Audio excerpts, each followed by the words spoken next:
Oh, we're going to give you two some real competition tonight in that dance contest. Ted, I'm not going to enter the contest. Why not? I'm not good enough. Of course you are. I'm sure you'll win. I should. It's my house. I'm counting on you tonight, Kathy. Well, gotta go.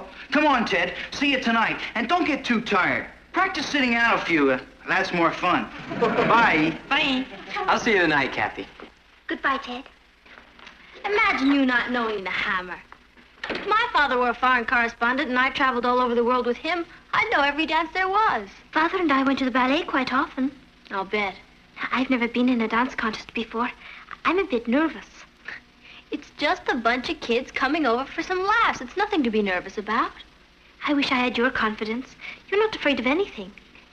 That's because there's nothing to be afraid of. It's all in your mind. Mom, can I tell her the bad news? I'll do it.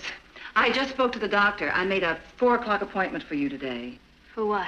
For your flu shot. Boy, do they use a long needle. Flu shot? Today? Today. You've been putting it off every week for a month. Now, you're not stalling any longer. Mom, I can't go today. I don't feel well. Oh, what's wrong this time? Same as last time. She's a coward. I'm not. I have this terrible headache. Last week you had a stomach ache. The week before that you had a backache. Before that it was a stiff neck. That's what I mean. I'm a pretty sick kid. You're as healthy as a horse. I may be a healthy horse, but I'm a sick kid. Besides, I hate flu shots. They hurt like the dickens. Don't they, Kathy? No.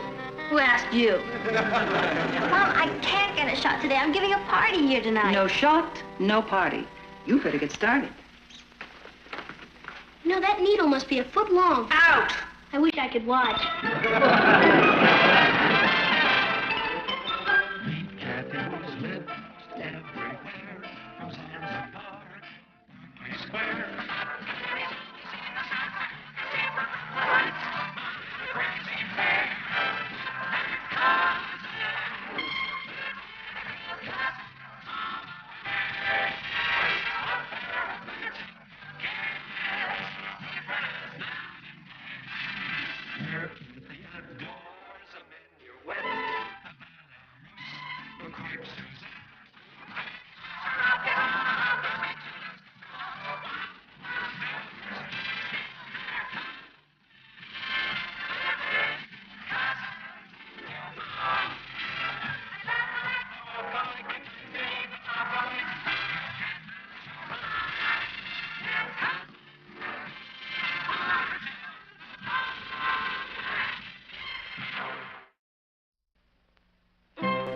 I don't understand you, Patty. Why are you so upset over a little flu shot? Shots don't hurt. Maybe they don't hurt you, but... Shots don't hurt you? Of course not. Kathy, I've got a great idea. I don't like it. You haven't heard it yet. All I want you to do is go to the doctor and get the shot in my place. You mean, because we look alike, the doctor won't know the difference and he'll give me the shot thinking I'm you? Yeah. It's a wonderful idea. And it'll work, too. Except for one little thing. What? I won't do it. How can you turn down a blood relative? I've already had my flu shot. And besides, my taking your shot isn't going to immunize you. You should take the shot. It will keep you healthy. I don't want to be healthy. I'm a sick kid and I want to stay that way. Patty? She's coming on, Natalie. Come on. Follow me. Don't be such a coward. You're not afraid of anything because there's nothing to be afraid of. That's what you said. I lied. Kathy, I want you to go to the doctor with Patty and see that she gets her shot. All right, Aunt Natalie. Can I go too? I'll help hold her. Why don't we do it tomorrow? My horoscope says it's a bad day for flu shots. Come on, Patty. A coward dies 1,000 deaths. A brave man only once. I'm going to my execution. She quotes poetry. Remember me! You know, I'll bet Patty talks Kathy into taking her shot for her.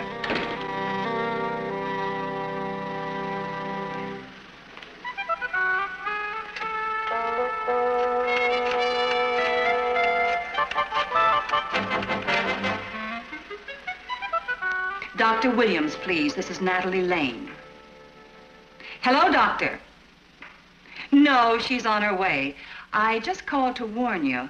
This time she may try to pretend she's her cousin. Good. Oh, and doctor, be gentle with her. Patty's a very sensitive child. He's not here. Let's go. No. I'll tell the doctor you're here. I'll be right back. You stay here.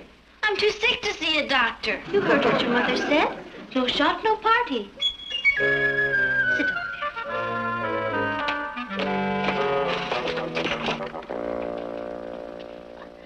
Pardon me. Oh, hello, Patty. You're right on time. I'm not Patty. Oh, then you must be her cousin. That's right. I'm Kathy. I thought so. I'll bring Patty in No, now. that won't be necessary. Your mother called and warned me about you two. That was my aunt who called. Your mother became your aunt? When did she do that? When she married my father's brother. I mean, Father and Uncle Martin look alike, and so do Patty and I. People mistake us, What did you do? It's all over, Patty. Now you won't have to worry about getting the flu. Hello? I wasn't worried. I've already had my flu shot. It's the hospital, doctor. They're ready for you. I'll be right there. But, Doctor... Patty, you're a very brave girl. We're all proud of you.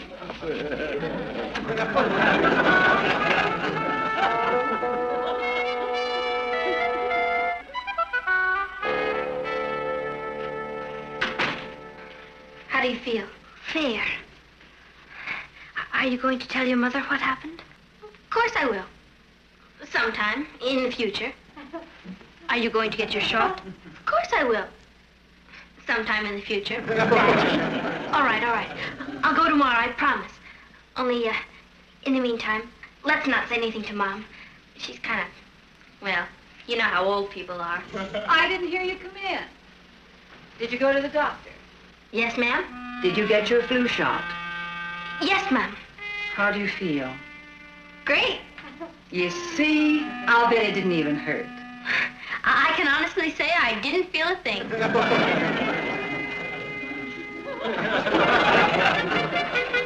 Here, try this. Heat's great for swelling. Here's your dress, dear. I ironed it and said, why haven't you two started to get ready yet? Your guests will be arriving soon. Kathy, what's the matter with your arm? Nothing, Aunt Natalie. Well, then why have you got a hot water Mom, bottle? I have a confession to make. I didn't get that shot. Kathy did. What? It was an accident.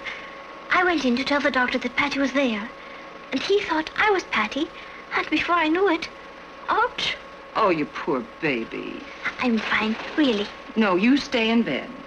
But I have to get dressed for the party. I'm afraid there's not going to be any party for you tonight. I'm going to go call Dr. Williams. Patty. I know how you feel, Kath. I'll tell you what. If you can't come down to the party, I won't either. Would you? Well, sure. Of course. If that's what you want me to do. Do you? No. You talked me out of it. For your sake, I'll go down, but I won't have a good time. You'd better call Ted and tell him. He was looking forward to the dance contest. Why don't we wait? Maybe the doctor will say it's all right. I just spoke to the doctor. He says you're having a mild reaction to the shot. It happens occasionally. It's nothing to worry about. You stay in bed tonight, and you'll be fine in the morning. I'm sure I'll be all right. You stay in bed, young lady. Oh, I know it's a disappointment, but there'll be other parties. I'll get you an ice pack. The doctor said to apply cold to the arm. So I'm not Ben Casey. I can't stand Ted up at the last minute. He'll never date me again. Never. I wish I could change places with you so that you could go to the party and I could... I can keep your date with Ted. What? He'll think it's you. You couldn't. Of course I could. You took my shot for me. The least I can do is date your boyfriend for you. Better than having him bring another girl. This way we'll keep him in the family. What about your date with Richard? I'll keep that too. You can't be both of us. When the boys come, there have to be two of us. You've got a point. Let me think. There are two boys coming over for two girls. And there's only one of you. Is there? Good evening, Ted, old chap. You're looking simply divine this evening. I don't talk like that. That's what you think. Oh, there you are, Ted, darling. I don't call him darling. You will tonight. How can you fool both of them? Leave it to me. Patty, promise me one thing. What? You can kiss your date, but not mine. Promise? Promise. Gee, I hope I don't get confused.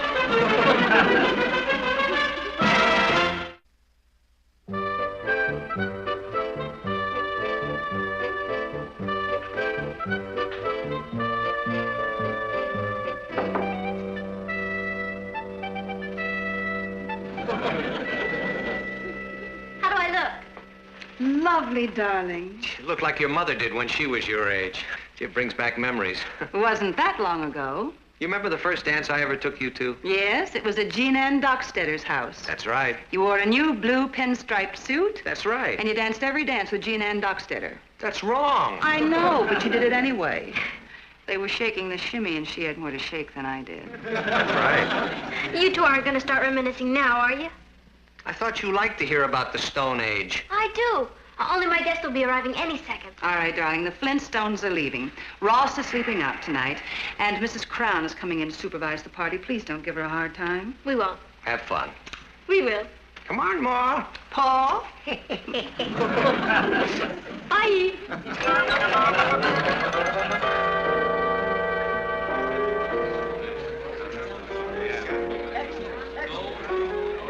What are you so jumpy about? Me? Jumping? I guess it's just the tension of being a hostess. Well, where's Kathy? Who? Your cousin, Kathy. Oh, my cousin Kathy. What's the matter with you? Nothing. She's in the kitchen helping Margaret with the sandwich. Is everyone here, Patty? Now they are. Excuse me a minute.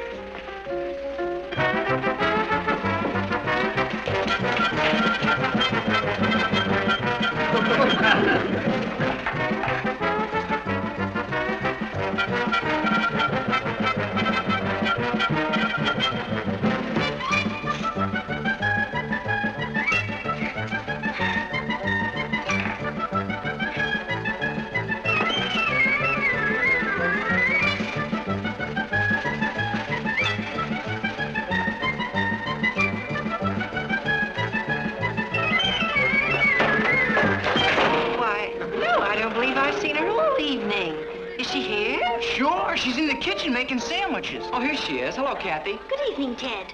Hello, Kathy. Oh, good evening, Mrs. Crown. I thought you'd never get here. Oh, I had to run an errand for my parents. We haven't seen you all evening, Kathy. I understand you've been helping in the kitchen. Yes, ma'am. Would you excuse me? Would you care to dance? Sure. She's a lovely girl. Yeah. I wonder where Patty is. Hey, Pete, have you seen Patty? Nope. I'll give you Henrietta. I wonder where she went. She was just here. There's a bunch in the den. Maybe she's there. Oh, thanks. Kathy? Kathy? Oh, yes, Ted. I'm really looking forward to the dance contest. Are you? Well, aren't you? Oh, certainly. Only, Patty and Richard are so good, I don't think we stand a chance. Oh, don't sell yourself short. You're much more graceful than Patty. That's so. Patty is a natural-born dancer. Well, she could use some of your modesty. Ow! Oh, so sorry. That's all right. What's the matter? I'm suddenly terribly thirsty. Would you mind getting me a drink? Well, all right. I'll be right back.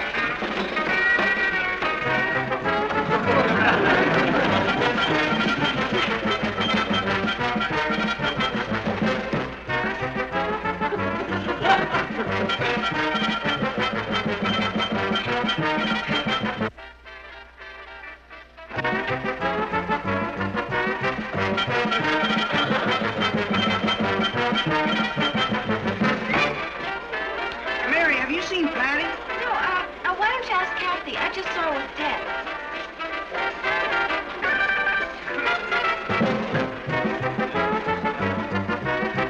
Where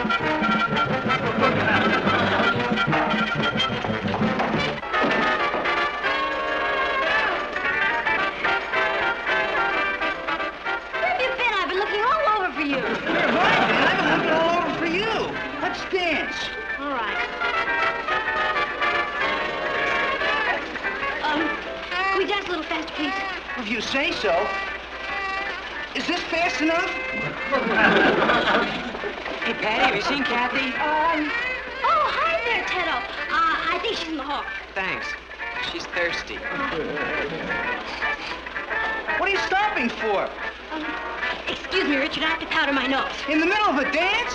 I can't wait, it's very shiny.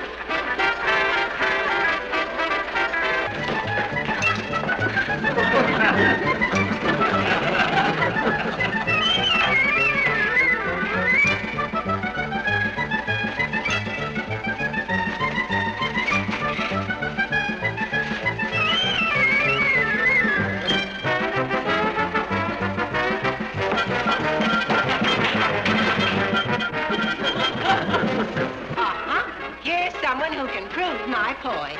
Kathy, Yes, Mrs. Crumb? you've been in Scotland, haven't you? Me? Sure, lots of times. Did you see the Moors there? Oh, the Moors? Yes. What are they like? I loved them, especially Mr. Moore. Excuse me. There you are, Ted. I've been looking all over for you. I've been looking for you. Here's your drink. Oh, thank you. Would you mind getting me another one? Well, you can have mine. Oh, thanks.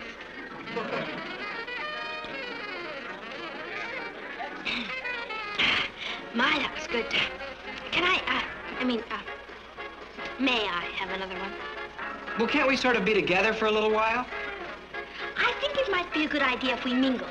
You go that way, and I'll go this way, and we'll meet... Well, let's both go this way, then.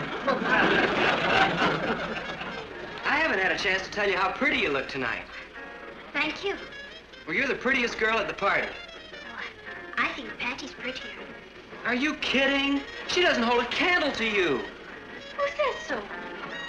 Besides, you have a better personality. What do you mean? What do you mean by that? Well, Patty's a nut. I mean, she's always doing crazy things. She is not. As far as I'm concerned, Patty is the smartest, prettiest, and most intelligent girl I know. Well, that's just because you're loyal to her. You bet. You bet I am. Oh, she's a clod. Well, anyway, I don't want to talk about Patty. Let's talk about us. Let's not get... Excuse me. Richard, I wasn't kissing him. He was kissing me. Well, you don't have to explain to me, Kathy. You're not my girl. Patty is. Do me a favor, will you? And get Patty out of the powder room. I heard of shiny noses, but this is ridiculous. I want to dance. Yes, Richard. Certainly, Richard. Excuse me. Well, wait a minute. I want to dance, too. All right. I promise you the next dance. I'll be right back. Oh, boy. Oh, Kathy, I'm afraid you misunderstood my question about the Moors. What I wanted to know was, do the Moors have Pete? Yes, they have Pete. They have Pete and Sandy and Agnes. They're a big family.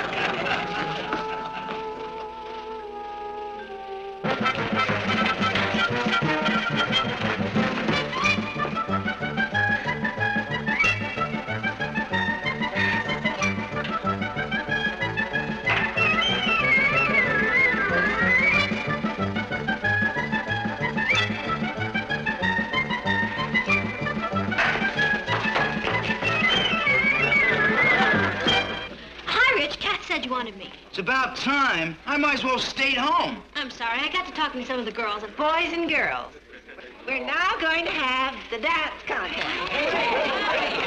Prizes will be awarded to the boy and girl who, in the opinion of the judge, me, gives the best interpretation of the hammer. The record, please. Let's go. Where? In a contest. I can't. What are you afraid of? Who can beat us? Come on.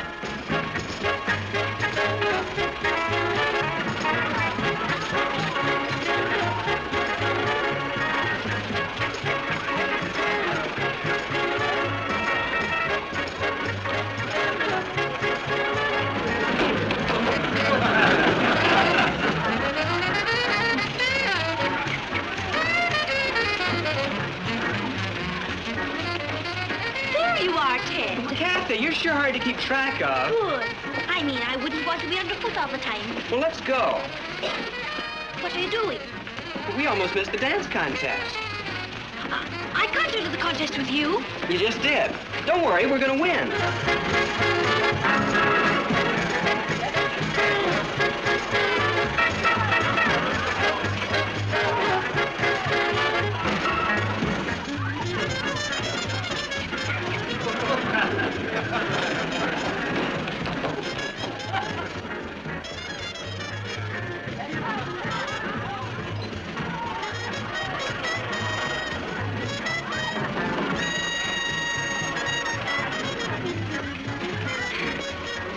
Something funny? What? Kathy and Ted are the ones to beat. Boy, she really went into orbit.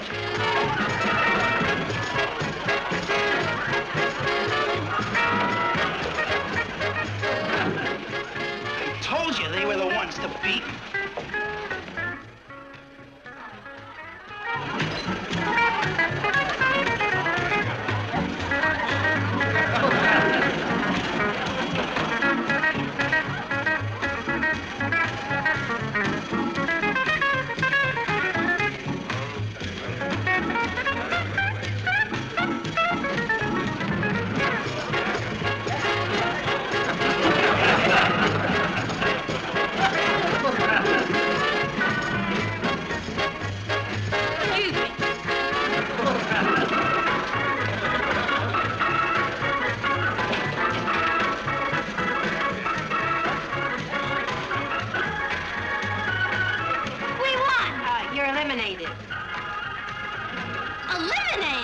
The winners are Kathy Lane and Ted Brownlee.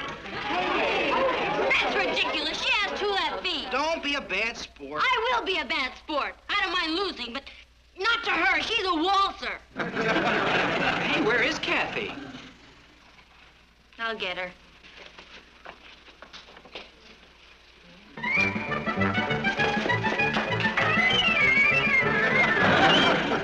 Kathy, we won. I don't deserve to win. Patty's 10 times as good. We won it. What are you arguing about? I just want to see justice done. Gee, I'm sorry, Rich. It's Patty. It's Kathy. I ought to know. She's my date. I guess I ought to know my girlfriend. Tell them who you are.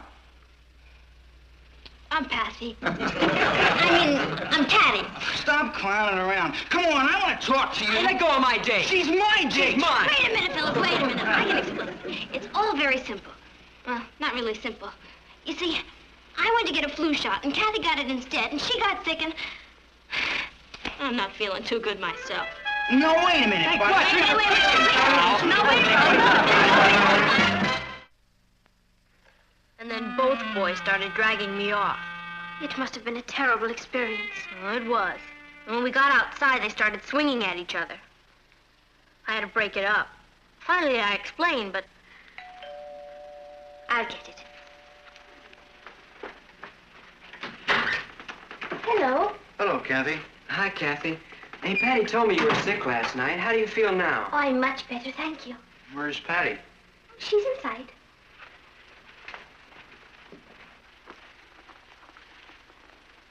Hi, Patty. Hi, Richard. Hello, Ted. I'm sorry about last night. We're the ones that are sorry. Yeah, we didn't mean to start a fight, and... That's all right. At least it served one purpose. Now you can tell us apart. I'm the natural-born dancer. With a shiner.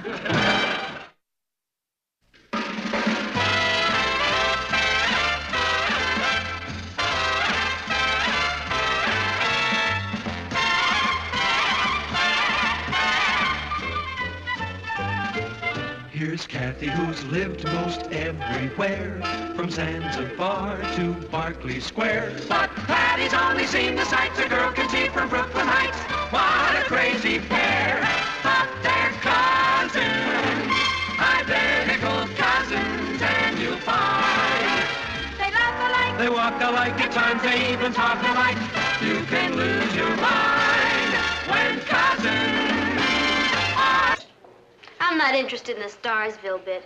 I think actors are real cold cuts. Well, I promised Strassman I'd try out for it. Who's he? He's the guest director this year. He's very big off Broadway. I'll be at lunch. Well, come in and wait while I audition, and I'll buy you lunch. You reached me. Seek no color for your going, but bid farewell and go. When you sued staying, then was the time for words. No going then. Eternity was in our lips and eyes. No. You're not ordering a banana split. You are Cleopatra, the greatest queen on earth, bidding farewell to a lover. Shall I try it again, Mr. Straussman? Over Shakespeare's dead body. Next. Here's your cousin. These are the words of the immortal bard. He has survived for hundreds of years. Please do not plunge him into oblivion this afternoon. I'll try not to, Mr. Straussman. I will appreciate it. England will appreciate it. Kathy didn't tell me she was going this route. Maybe she was planning to spring it as a surprise. Kathy's inner-directed. She's just square enough to think this is some kind of big deal. Hopes Svengali doesn't wipe her out. Nay, pray you seek no color for your going, but bid farewell and go. When you sued staying, then was the time for words. No going then. Eternity was in our lips and eyes. Thank you. How was I? I was moved, but not far. Will you wait in the wings, please? Next. When you sued staying, then was the time for words. No going then. Wrong. Go. Next. You. Come on, quickly. No, I'm with him. I didn't come to... Hurry, I haven't got all day. I'm no actor. Then you're in excellent company. Let me see if you can read your mother tongue.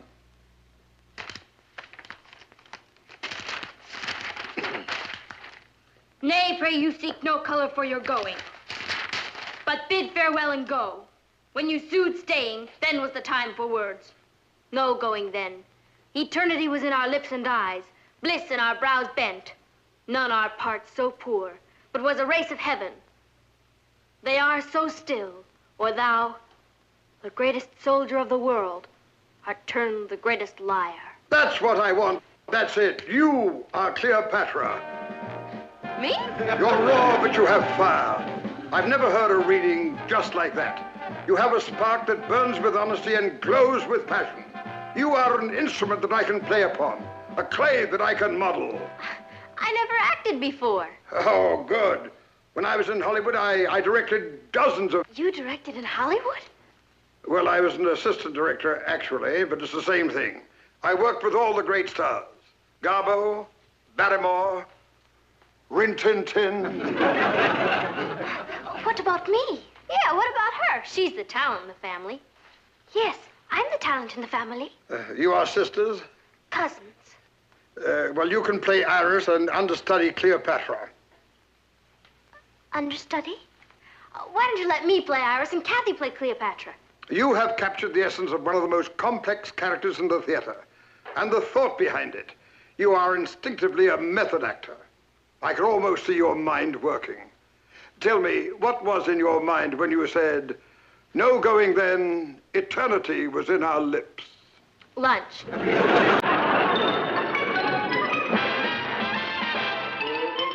Meet Kathy, who's lived most everywhere, from Zanzibar to Berkeley Square. But Patty's only seen the sights a girl can see from the lights. My crazy pair.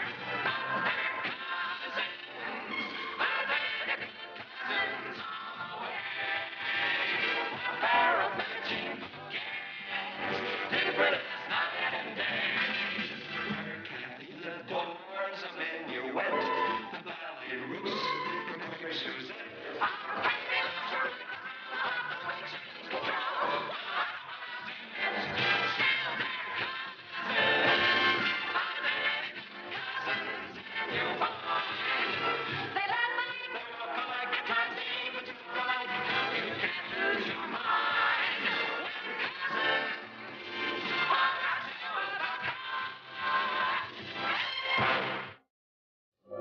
You should have heard him. He carried on like it was Ensville. It was clip time. I think it's very exciting that you have the lead, Patty. I didn't mean to take it away from you, Kathy. I guess I just swept him away. Well, at least you're playing Iris. Yes. There's no such thing as a small part. Only small actresses. Talent is what counts. Boy, this family's rotten with talent, and I mean rotten. Richard's gonna play Antony. That should deal history a mortal blow. This isn't just another play. It's Shakespeare, the greatest genius who ever lived. Very few people can do justice to the immortal bard. May I quote you? Martin. That's all right, Mother. Let him make fun of me. All great people have had to struggle against disbelievers. You see, I've been holding her back. She could have been Helen Hayes. It just so happens that Mr. Strassman thinks I can be a big movie star. He says I'm a natural. Who's Mr. Strassman? He's the guest director. He used to be an assistant director in Hollywood.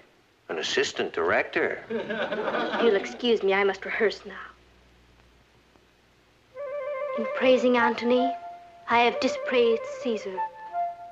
I am paid for it now. Lead me from hence. In praising Caesar, I have dispraised Antony. Wow, are we gonna have to live with that? We must be patient, Ross. Patty belongs to the ages now. She might just surprise you, Martin Lane. Just think, when I woke up this morning, that little girl was just my daughter, Patty. Now she's Queen of the Nile. She's had quite a day. You know, I can't make up my mind. About what? What shape swimming pool we should have in Hollywood.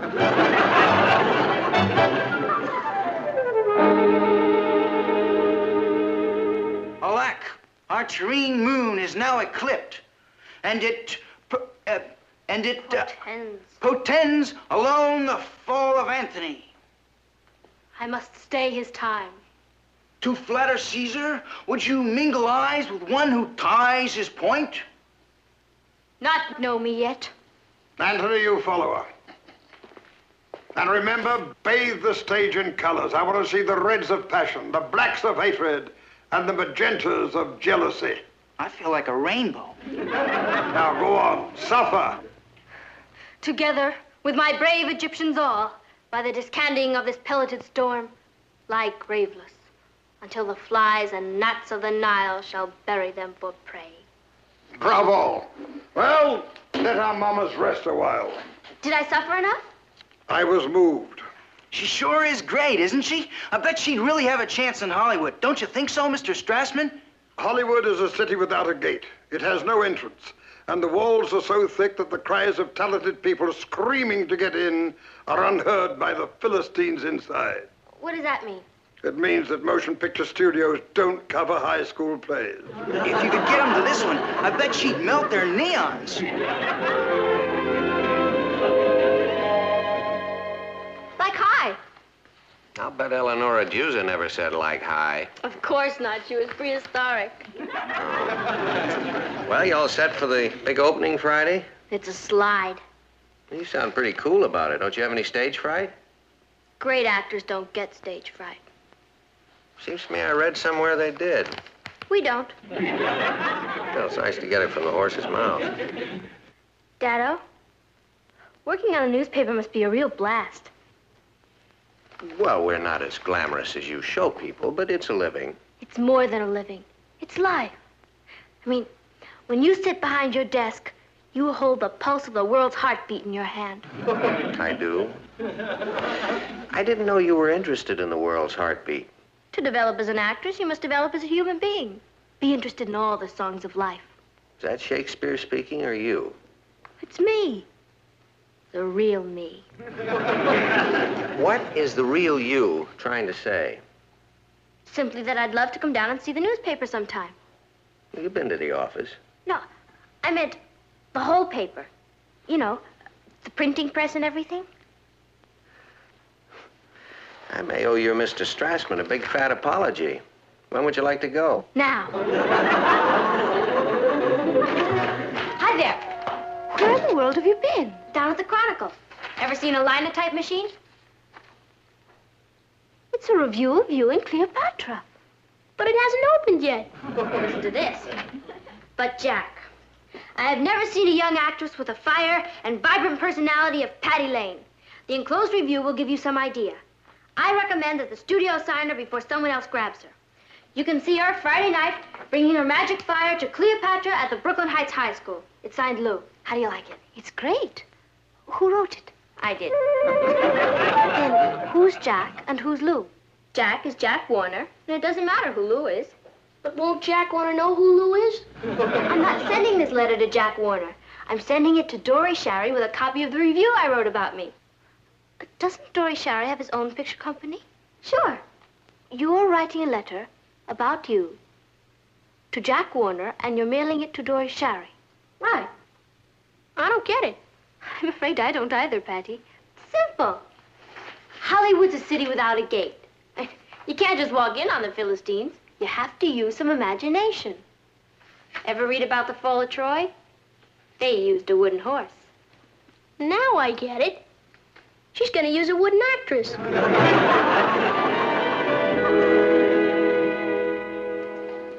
I don't understand this, Mr. Sherry. The envelope was addressed to you, but the letter is addressed to Jack Warner. It must have been sent here by mistake. Whoever they're talking about certainly seems to be talented. She's a talented con artist. This is the oldest trick in the world. Look, she even had phony reviews printed. Oh. Shall I throw it away? No, I like your initiative. Have someone cover the show for us. Yet have I fierce affections, and think what Venus did with Mars. O Charmian, where thinkest thou he is now? Stands he, or sits he? Or does he walk? Or is he on his horse? Oh, happy horse. Yes. I have to make a move downstage here. This is where Mr. Strassman wants some greens. You'll have to see a florist. Honestly, Kathy, I don't dig all that way out stuff. I just let go and do what comes naturally. Whatever it is, it's very effective. Better work Friday night. Oh, happy horse to bear the weight of Antony.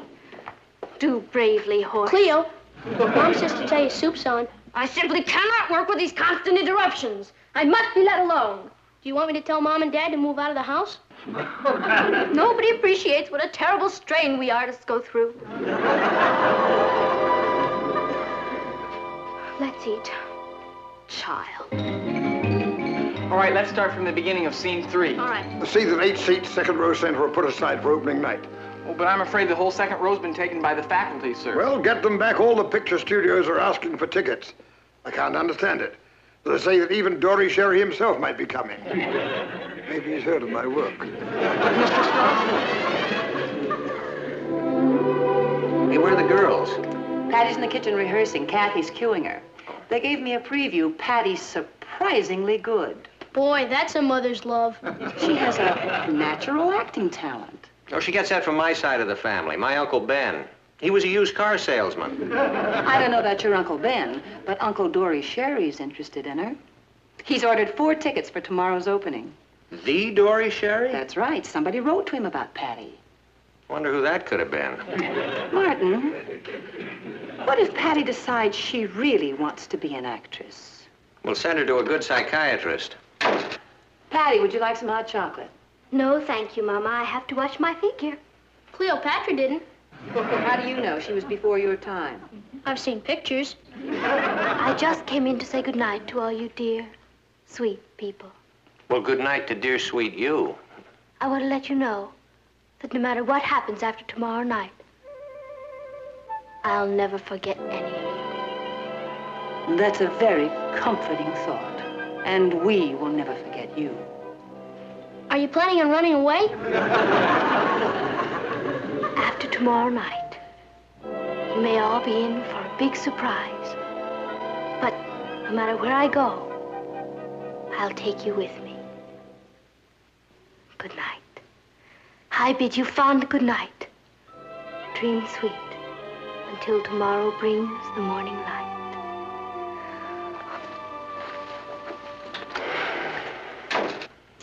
I wonder if they could build us a ham-shaped swimming pool. In certain circles, that's called the prima donna bit.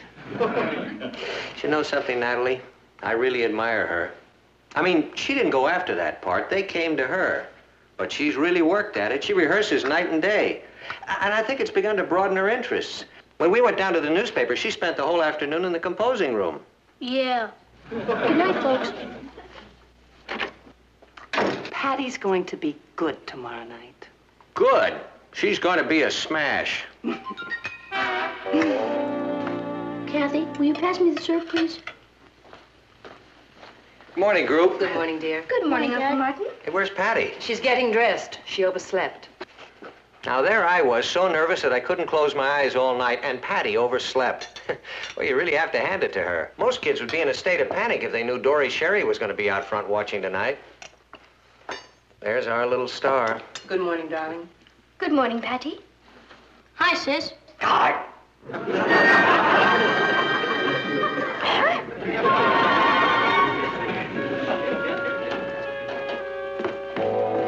How is Patty? She still can't talk, but there's nothing wrong with her. It's psychosomatic. The influence of the mind or the body. Patty is terrified of opening tonight. But it's just a school play.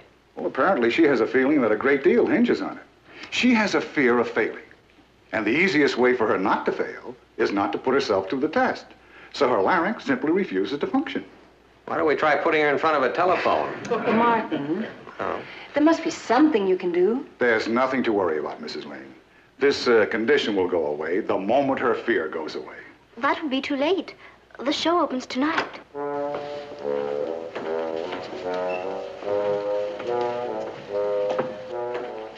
I'm so sorry. Why don't you go back to bed? Do you want to go to school? You want to go to school and tell them that you're not going to be in the play? What are you going to say to them? All right, once again, please. Well, there you are. I was getting worried. We can't have anything happen to our leading lady on opening night. Now, I'd like to run through the death scene once more. Get the ass. Do we really have to? What are you whispering for? We can release 4 seats, Mr. Strassman. I just got the message that the group from Warner Brothers isn't coming. I'm ready to rehearse the death scene, Mr. Strassman. Well, but Dory Sherry will be here, sir. What?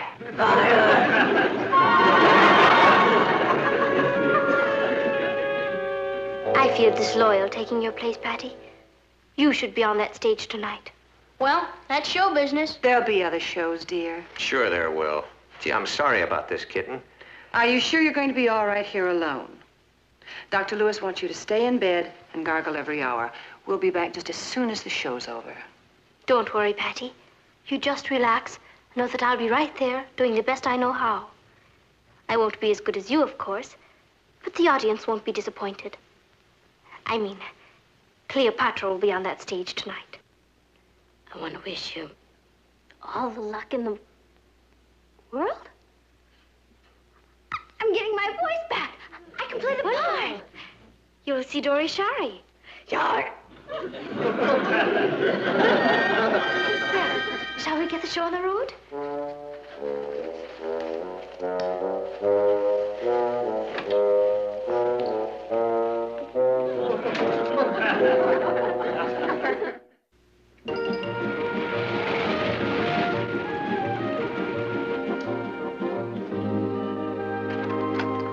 Well, Kathy, I just dropped in to tell you not to be nervous.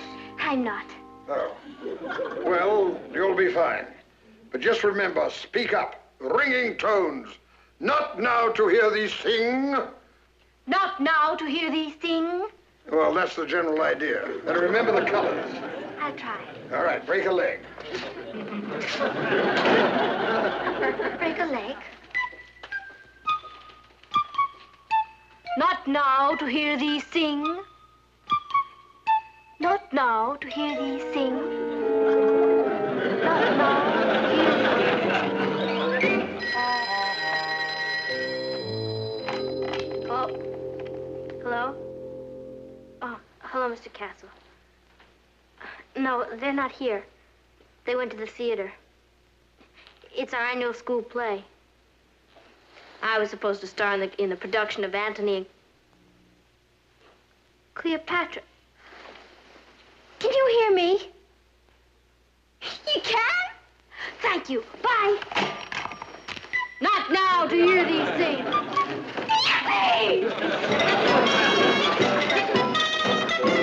Quiet, everybody. Curtain's going up.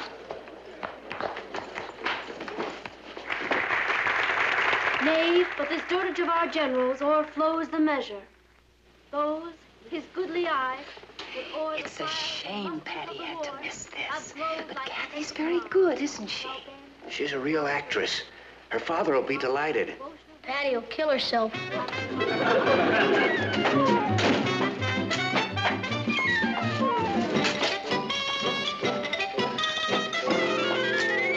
You're doing fine, Kathy. Do you really think so? Mean it. Mean it. It's dying. There's no fire. And they say we shall in battle by the second hour in the morn. Where's the Queen? That's your cue. I'm sorry I'm late, Mr. Strutton, but I couldn't help it. No, but over there. You're supposed to enter from over there. Thank you. Oh, no, never mind. It's too late now. Go on from here. The Queen, my lord, the Queen. Oh, my lady, I have news. I stand here. I have news. Speak up and answer my forebodings. I talked to Caesar, O Cleopatra. I cannot hear you. I've talked to Caesar, O Cleopatra. Come, falter not, but tell me the tidings. Yes, tell me, ere my heart is melted in its own anguished fire. The message, I implore you. The message, I implore you. Anthony? The news is evil. He sends so poor an opinion of his wing, which has superfluous kings for messengers. Agrippa has begun to fight.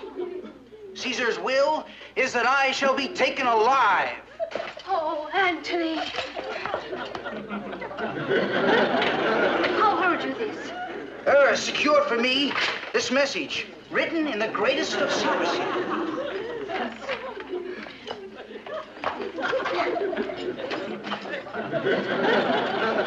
Go, Eros. Send his treasure after. Detain no jot, I charge thee. Agrippa has begun to fight.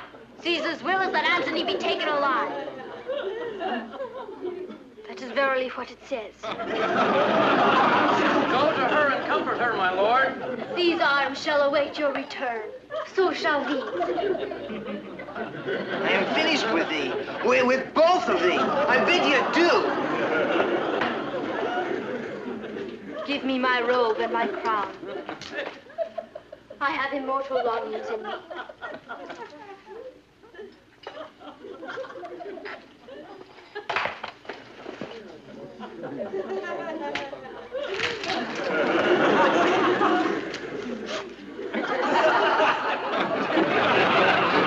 Funniest thing I've seen in years. Why doesn't one of them get off the stage? Which one? Where's the act? Give me the act. I was here first. It's my act. Peace.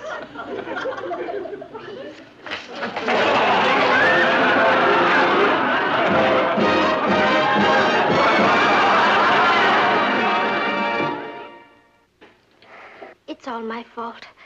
I should have gotten off the stage when you came on, Patty. I just got caught up in the part. I'm sorry. It was all my fault. I never should have barged in on you. You were in the middle of a show. Well, you should hear the audience. We're a smash. It's the best comedy I ever directed. I want to thank you for one of the most enjoyable evenings I've had in years. Oh, my name is Ryan. I'm a talent scout for 20th Century Fox. You were excellent, young lady. Thank you, Mr. Ryan.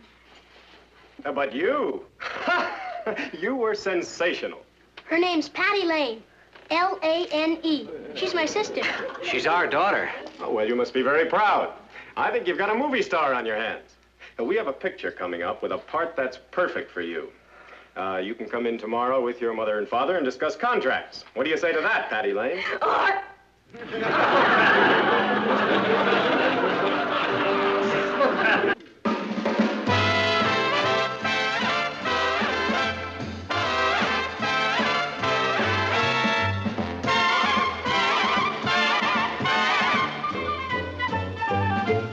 Here's Kathy, who's lived most everywhere, from Zanzibar to Berkeley Square. But Patty's only seen the sights a girl can see from Brooklyn Heights.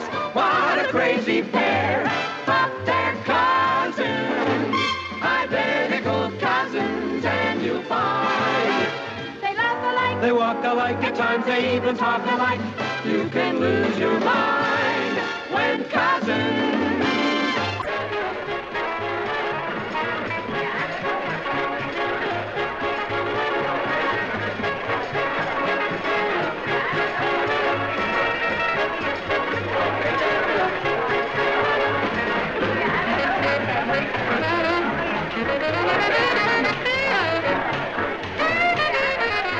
Hello. Hey, chick, let's swing.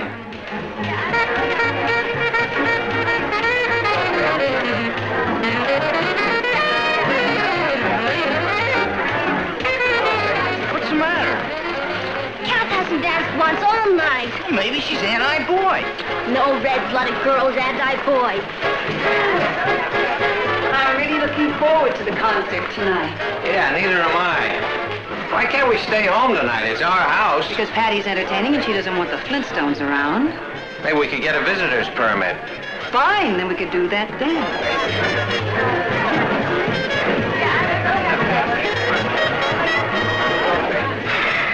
Let's go.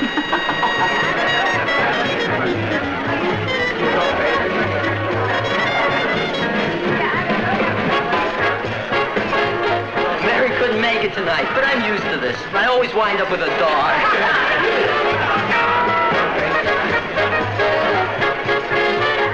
Would you care for some punch? Hey, Patty's the really Lady One, isn't she? Lady One? Mouseville, the bidder. You're Patty's cousin from Cubesville, aren't you? No, I'm visiting here from Europe. Funny. Would you like to do the hammer? Do you mean dance? Do I look like a carpenter? They do dance in Europe, don't they? Of course. But I'm not used to this music yet. Perhaps they'll play a waltz. Boy, you're older than you look. Come on, chick, let's swing. Hello, Kathy. Would you like to dance? No, thank you, Craig. Excuse me. I'd better get some more sandwiches. I think she needs to be shot into orbit. Save my plate. I've been robbed!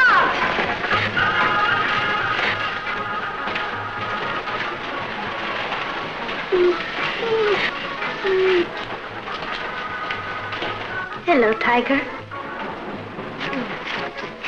Well, at least you love me. Henry, you just don't understand Kathy. What's to understand? She's musty, too inferior. She's afraid.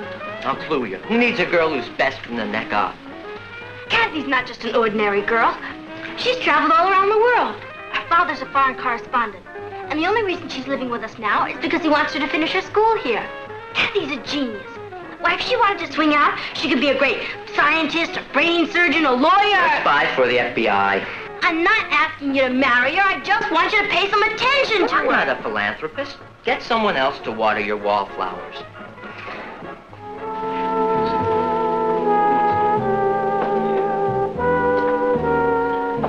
Kat, Henry's just dying to dance with you. Yeah. I'm terribly sorry.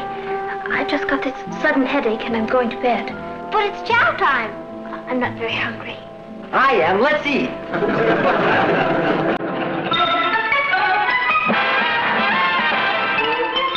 Meet Kathy, who's lived most everywhere, from Zanzibar to Berkeley Square. But Kathy's only seen the sights a girl can see from...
else to water your wallflowers.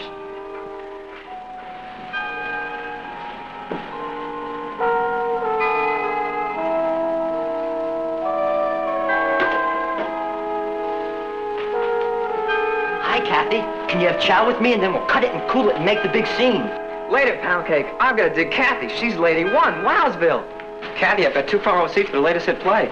Excuse me, Patty. I'm going to try and get a date with Kathy. I'll bet she's the most popular girl in the whole world. I'll break my date with Patty and take you bowling. You promised to have dinner with me. Please don't fight over me. It's too embarrassing. I'm afraid I'm all booked up. The only night I have open is New Year's Eve, 1973. You don't have to go bowling. Frankie Avalon opens tonight, and I've got a buddy who can get us in. I'm terribly sorry, Richard. I have an engagement for this evening. That must be he. Ta-ta.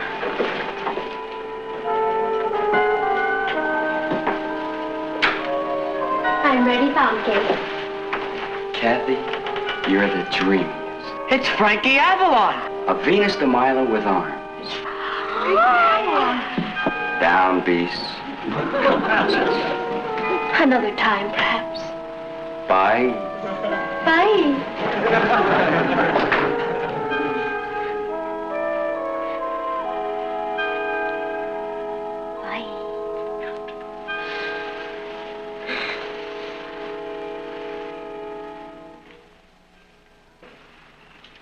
How was the party last night? A swinger. You should have seen Tiger dance the hammer. That's a sight I could do without. Did you enjoy the party, Kathy? Oh, yes, Aunt Natalie. Boy, you sure go with a bunch of loudmouths. I couldn't sleep. I know. You were too busy sneaking downstairs. It's my house, too. I got a pretty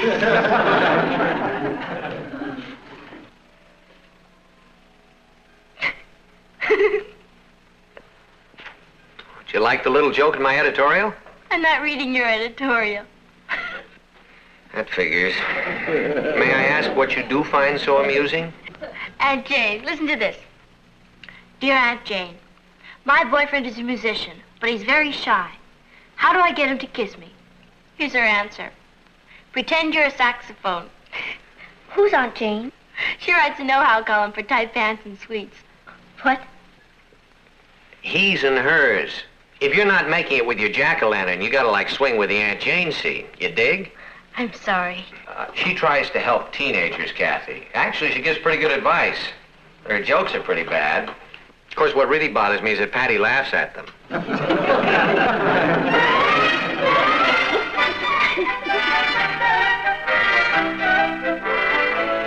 Dear Aunt Jane, I sincerely hope you can help me with my problem. I would like to change my image. I am a terrible wallflower. Boy,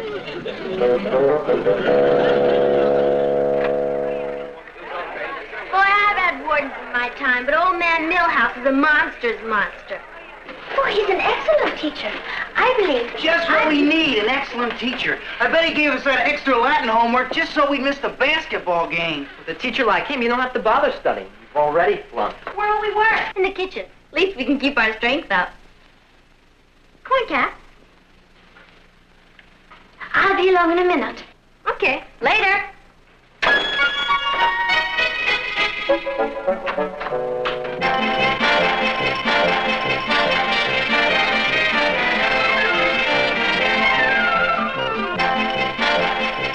You Can Be Popular by Aunt Jane.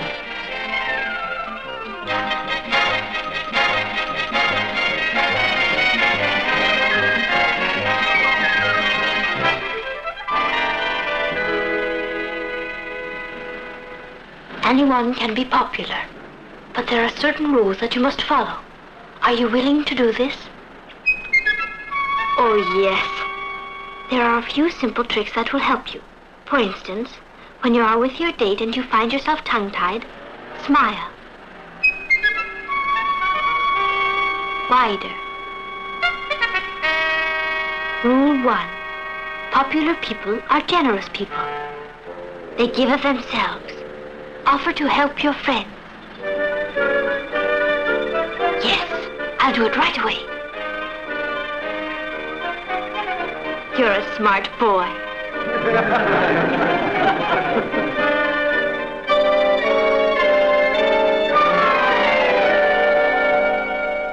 Latin. Why couldn't the Romans have spoken English like everybody else? If they did, we could be at the basketball game right now. Yeah. I finished my Latin thesis. If any of you are having any trouble with yours, I'd be delighted to help you. She's pure mind. She gets an A+ in Latin. You sure you don't mind? Gee, this is wonderful.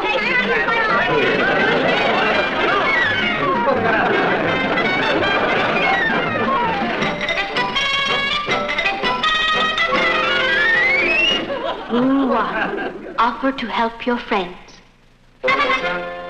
Now that you have conquered Rule 1, we can move on to Rule 2.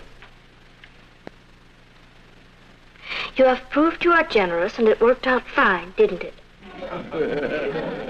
Certainly helped my Latin. Rule 2 is, always be honest and frank. Your personality will become a magnet that attracts weaker people to you. The only way to help people is to tell them the truth. Remember, no one respects a dish rag. That's it. I've been a dish rag.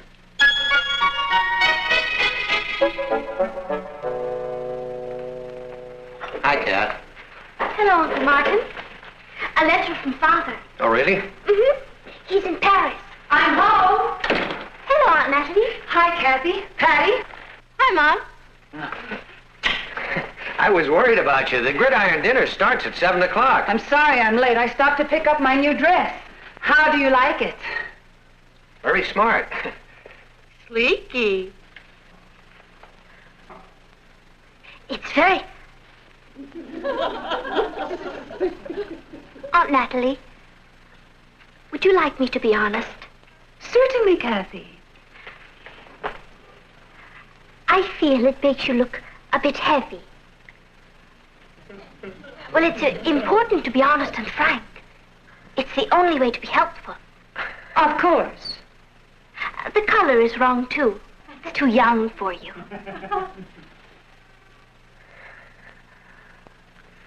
Thank you for your honest and frank opinion. If you'll excuse me, I'll go change into something thinner and older. Oh, now, honey, don't get your feelings hurt. It does make you look a little hippie. I think Kathy was right to be frank. Nobody likes a dish rack. That's right. Is it? Then you might take off the one you're wearing around your neck. This? Well, you love me in bow ties. That was 20 years ago. Your neck was thin. It makes you look like Joe College.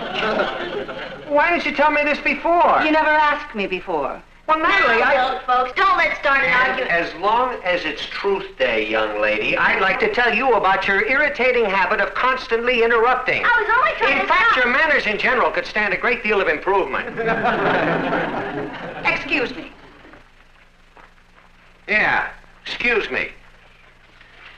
You're too shaggy. Excuse me.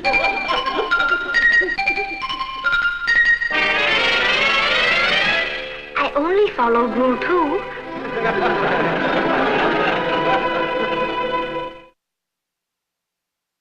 By now, you should be making definite progress on the road to popularity. Where did I go wrong? To have people interested in you, you must be interested in them. I am. And you must let them know it. Ask questions.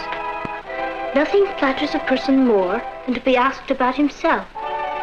The more you want to know about them, the more interested they know you are. Rule 3. Be interested. Ask questions.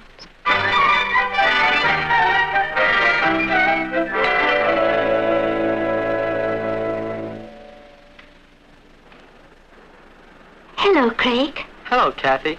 Is Patty home? No, she isn't. Can I help you? I just wanted to return her math book. Oh, I'll give it to her for you. Okay, thank you.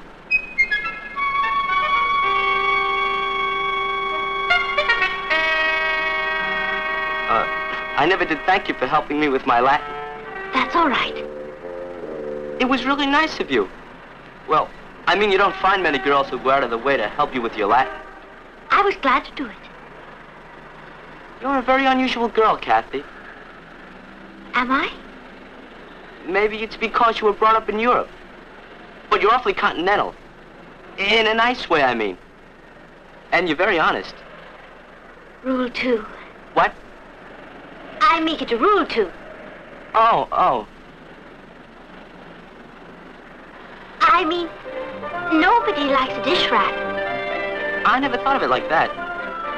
You're very interesting. I'm usually pretty shy around girls, but you're very easy to talk to. So are you. I'm usually shy around boys. You? Oh, you're kidding me. You probably dated a lot of older men. Europeans. I'll bet they're different, aren't they?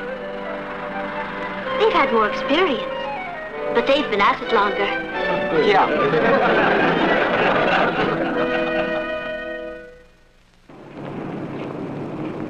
I guess you must find us pretty boring. I mean, it must be hard for a beautiful genius like you to find someone interesting to talk to. Thank you. It's not that hard. For example, I find you very interesting. You do? Definitely. I think you're very unusual. Well, I suppose I am. Well, I dream a lot. Well, I mean, I have plans. I know what I want to do with my future. I feel you have to know what you want to be, and plan for it, and work for it. Certainly an admirable attitude. What are you going to be, Craig? Either a movie star or a dentist. That's wonderful. Well, I've sure enjoyed talking to you. Bye. Bye. Rule 3. Be interested. Ask questions. Craig? Yes? Where were you born? Where was I born? Yes. Omaha. Isn't that exciting? You must be thinking of some other Omaha. Tell me about your family. What do you want to know? Everything, Craig Whitlaw. Whitlaw is a very unusual name. Know something. What? You have a reason for asking all these questions, don't you? Someone told you to. Well, in a way, yes. I knew we'd never live it down.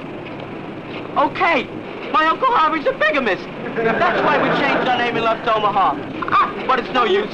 No matter where we go, there'll always be some snoop digging up our family skeleton.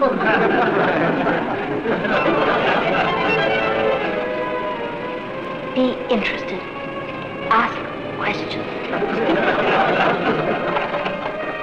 Cap?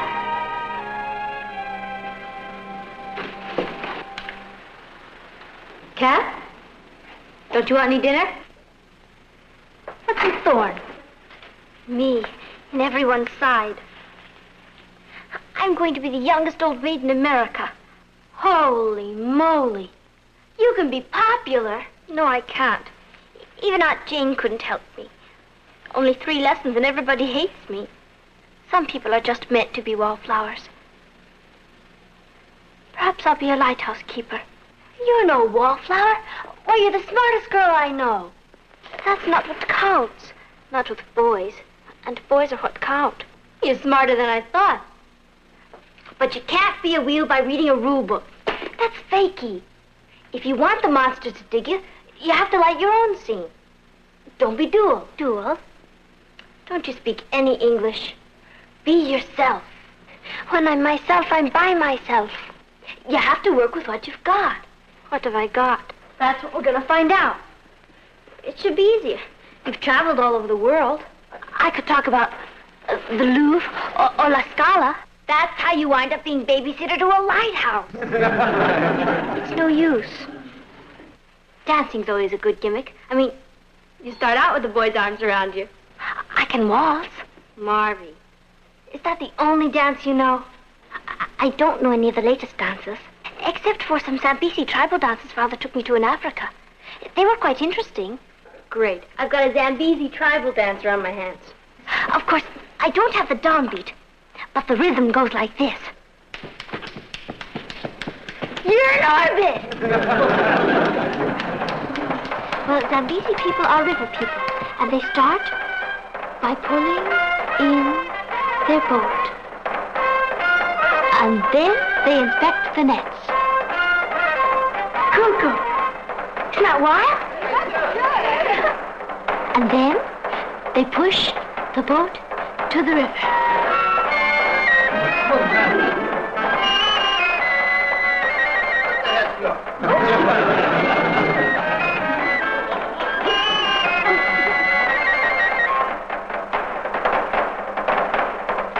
Something she picked up in Africa. On a safari. Crazy. And then, with their nets full, they go home.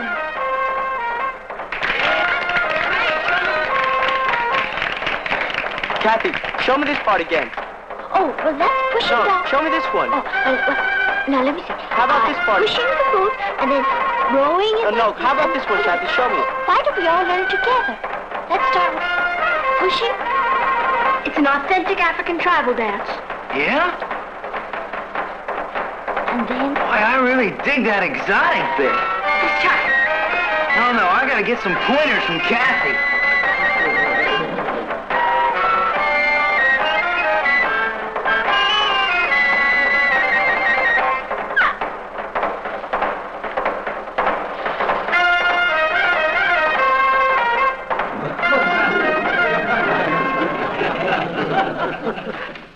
Hello, Uncle Martin. Hello, Kathy.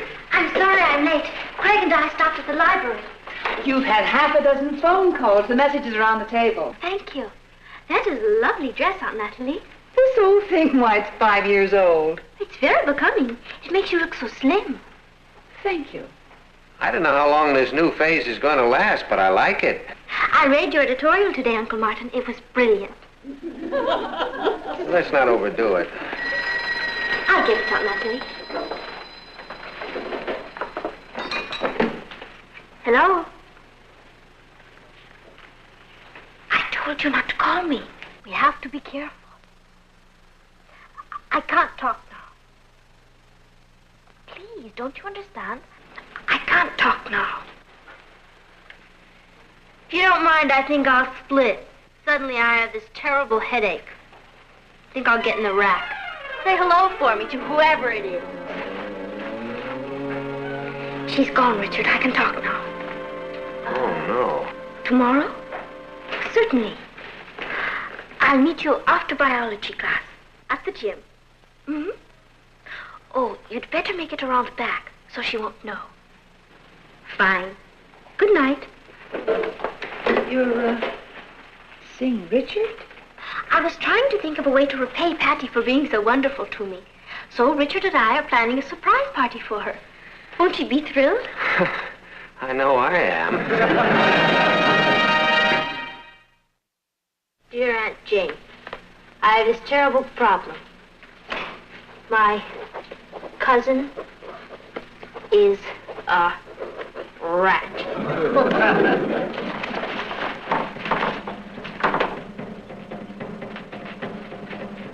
She's been trying to steal this beast I've been going with. And I want you to help me.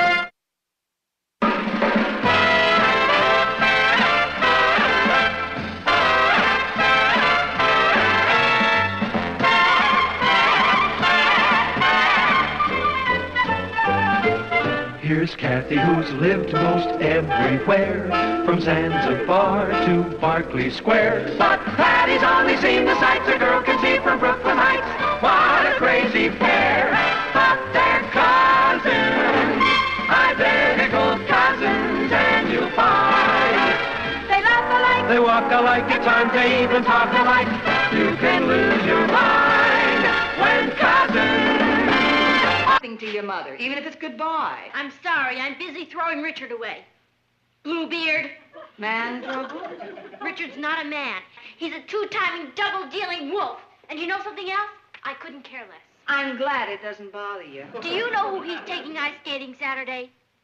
Sue Ellen Turner. He didn't even give me a chance to turn him down. Would you have turned him down? Never. Perhaps he has some special reason for taking her. You bet he has. Her father has a sports car, and she lets Richard drive it. I'm sure you're more important to Richard than an automobile. A two-tone, four-barrel carburetor job with stick shift. I lost out to a red roadster with a rumble seat. You mean you had boy trouble, too? Your father and I almost broke up. We were going steady, but there was a cute little blonde named Pauline who was chasing him. She had the red roadster. And a rumble seat. One afternoon, your father and I had a date, and he never showed up. He called that evening to explain that he'd gone for a drive with Pauline. She had driven him to the country, and their car had broken down. What did you do? Tore up his picture and told him I never wanted to see him again. How did he get you back? He wrote a poem to me. A poem? That's right. A beautiful love poem. I was so flattered, I married him a week later. Oh. You talk to Richard. I'm sure everything will be fine.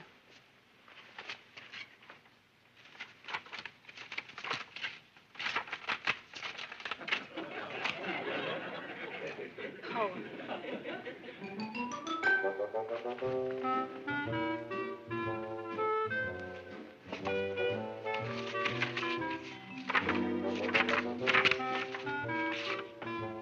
Love poems.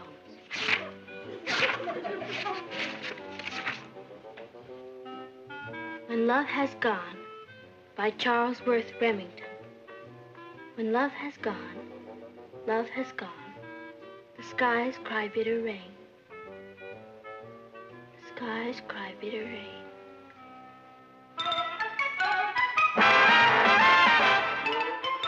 Meet Kathy, who's lived most everywhere, from Zanzibar to Berkeley Square. But Patty's only seen the sights a girl can see from Brooklyn Heights. What a crazy pair! But they're cousins, identical cousins all the way. One pair of matching bookends, different as night and day.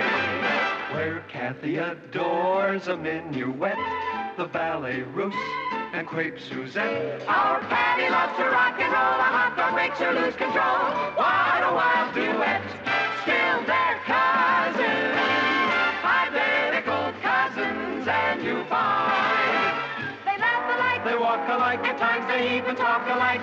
You can lose your mind when cousins are two of a kind.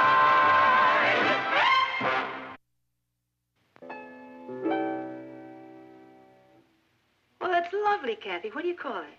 I don't have a title for it yet, Aunt Natalie. How about Stardust? You're very talented. Thank you. I studied composing when Father and I were in England.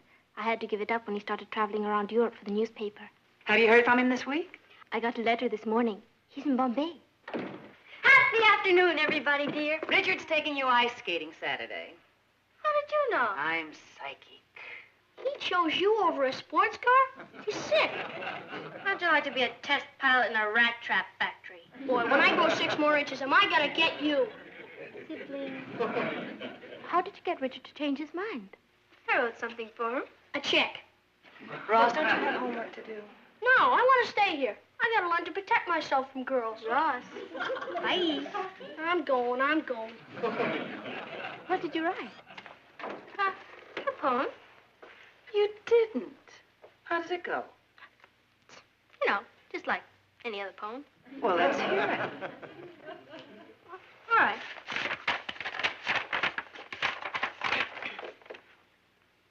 When love has gone. When love has gone, love has gone. The stars forget to glow, and laughter turns to sadder songs than we were meant to know. When love has gone, all has gone.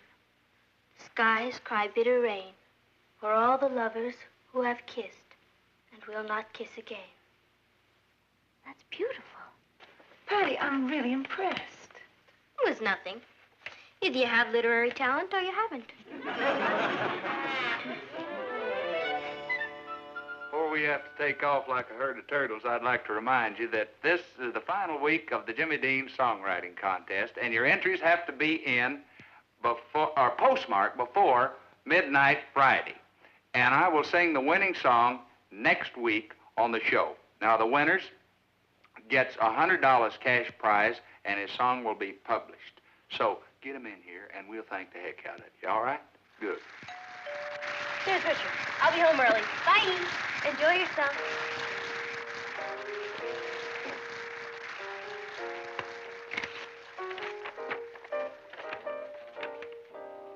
When love has gone, when love has gone, love has gone, the stars forget to glow.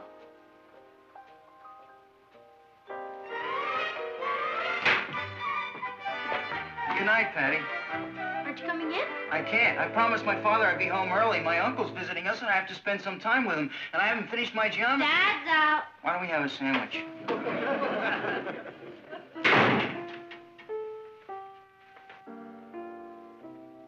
Hi, Kat. You're just in time. Listen.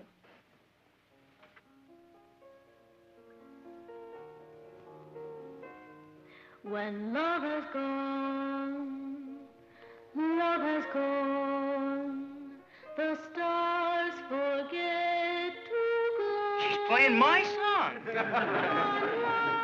Returns to sadder songs than we were meant to know. When love has gone, all has gone. The skies cry bitter rain for all the lovers who have kissed and will not kiss again. Kathy, that's great. You're a real talent. I'll say it's good enough to be in the Jimmy Dean Song Contest. No, it's not. You could win $100. Money isn't everything. Well, you want everybody to hear your song, don't you? No. Some things are sacred. Do you really think we'd have a chance? No. Of course not. There are probably millions of entries. What do you got to lose? You. What? You wouldn't want us to commercialize our talent, would you? I don't understand you, Patty. You usually have more angles than Sergeant Bilko. And now you got a chance to win $100 and maybe be famous, and you don't want to invest in a 5-cent stamp. You're right, Richard. I'll mail it in the morning. Don't bother. I'll do it for you. No. It's my song. I'll mail it. It's all the same postal service. Do you know what it'll mean if you win? Do I? You'll be immortal. Like Whistler's mother. Don't worry. I'll mail this in the morning. Good night. Rich! I've written a lot of music, but I've never had anything published. What do we do if we win? About 7 years. Kathy, we've got to get that song back from Richard. You don't like my music? I love your music. That's the point. It might just win. Then what's the matter? I'll show you what the matter is.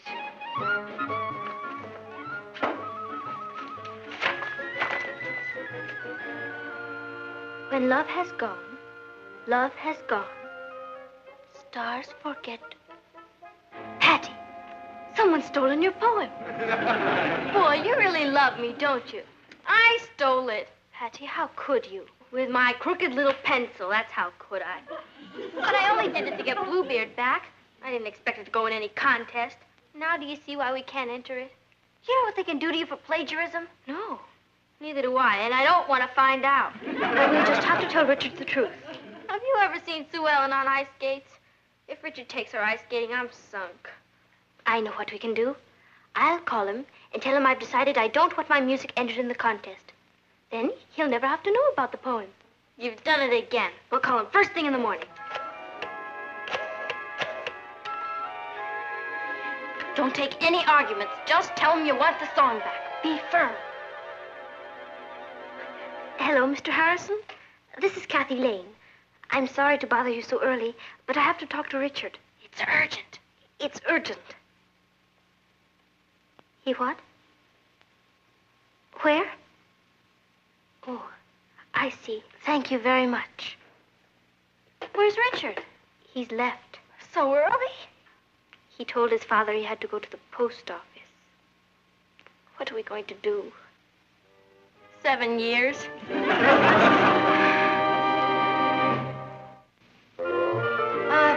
Papo, you're sort of an expert on everything, aren't you? Nobody's an expert on everything, but a good newspaper man has to know a little about everything. I'll bet you've had a lot of interesting experiences. I mean, like, running into cases of plagiarism? Plagiarism is a pretty serious matter, Patty. How serious? Well, it's a statutory offense. Plagiarists can be fined as much as $10,000 $10,000? and 7 years in jail. I don't think I'm very hungry. Would you excuse me? I'm not very hungry either. What if it doesn't work? Will you stop worrying? Would I get you in trouble? Yes. I know, it's really a great song, except for one thing. It stinks. Mr. Kramer, it has all the qualities of 3 coins in the fountain. It has one quality. It's all wet. No more songs today. My ulcer can't stand it. Mr. Kramer, we'd like to take a song back.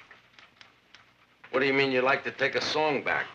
We sent in a song for the Jimmy Dean Song Contest. That's right, and we've changed our minds. We've decided not to enter it. Is that darling? They decided not to enter it. We've gotten over 50,000 entries. Biggest contest we ever had. You can have your little song back. We've already narrowed it down to 3 entries. Give them back their song. Gee, thanks, Mr. Kramer. We can't tell you how much we appreciate it. Do you want some real good advice? Don't be songwriters. We'll find your song and mail it to you. What's the title? When Love Has Gone. When Love Has Gone? That's one of the 3 that we have in the finals. It can't be. By Patty and Kathy Lane. That's you two, right? Which one of you wrote the lyrics? Come on, don't be modest. I did. Imagine someone that young writing lyrics like that. Ooh, you got real hot. It got me. Yeah. The skies cried bitter rain. All the lovers that have kissed and will not kiss again. It put me away. Thanks, Mr. Kramer, but if you don't mind, we'd like our song back. Then you'll only have 2 contestants to worry about. Modest. You can always tell the real pros. Really. You know, if you took your song out of the contest now, people would think that the contest was fixed. Now, you wouldn't want anybody to think something crooked was going on, now would you? No, sir. However... Good. Be sure to watch the Jimmy Dean show next Thursday night. Real hot. How did you get us into this? Me? Yeah, you and your music. You were the one who was told. We have nothing to be panicky about. The other 2 songs are probably great. Of course. And even if we did win, Charlesworth Remington probably doesn't even watch the program. He's a poet. He probably can't even afford a television set. Most poets are poor, broken-down beatniks. If he was famous, like Robert Frost or Carl Sandburg, we would have heard of him. Exactly. He's probably struggling along in some tiny garret in Greenwich Village, cold and hungry. If the song wins, we'll send the check back to the publisher and ask him to track Mr. Remington down and give it to him. That's a great idea. Stealing his poem is the biggest favor we could have done him. Kathy, we've taken a starving, broken-down poet and given him back his self-respect. You know what we are? We're patrons of the arts. And now, ladies and gentlemen, the moment we've all been waiting for. The announcement of the winner of the Jimmy Dean Song Contest. And here he is with the good news, Jimmy Dean. And I thank you. We have, ladies and gentlemen, looked through thousands and thousands of songs, and picking a winner wasn't an easy thing to do. There was one song, however, that we kept coming back to. My song. We believe that this song is going to be a big, big one. It's the kind of a ballad that people have enjoyed for years and years. Well, for heaven's sakes, why doesn't he give us the name of it? It is my pleasure to introduce for the first time on TV, When Love Has Gone. Lyrics by Patty Lane, music by Kathy Lane. Congratulations. You realize that everybody down at the Chronicle is watching this, even J.R. Shh, I want to hear my song. When love is gone, love has gone. The stars forget to glow, and laughter turns to sadder songs than we were meant to know. When love is gone, all is gone. The sky cries bitter rain for all the lovers who have kissed and will not kiss again. Are you certain that old Remington doesn't have a television set in his garret? Positive. Shh, I can't hear my song. Isn't this exciting? There must be 20 million people listening to this song. Perhaps 20 million and one.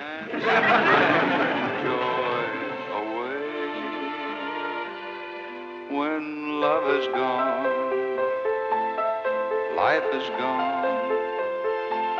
The world's a spinning stone that's lost in space, and we must face our journey all alone. Our journey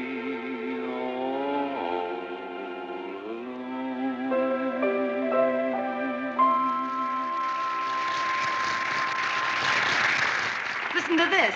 Congratulations. Have just ordered first printing of 50,000 copies of When Love Has Gone. Looks like a winner. Sam Kramer Bird Music Corporation. Cuckoo. Hello? I know, isn't it exciting? The phone hasn't stopped ringing all morning. Every time the girls started to leave for school, there was another phone call or telegram, so I decided to let them stay home today. How often do you become famous? Thanks. I'll talk to you later. Who is that? It was,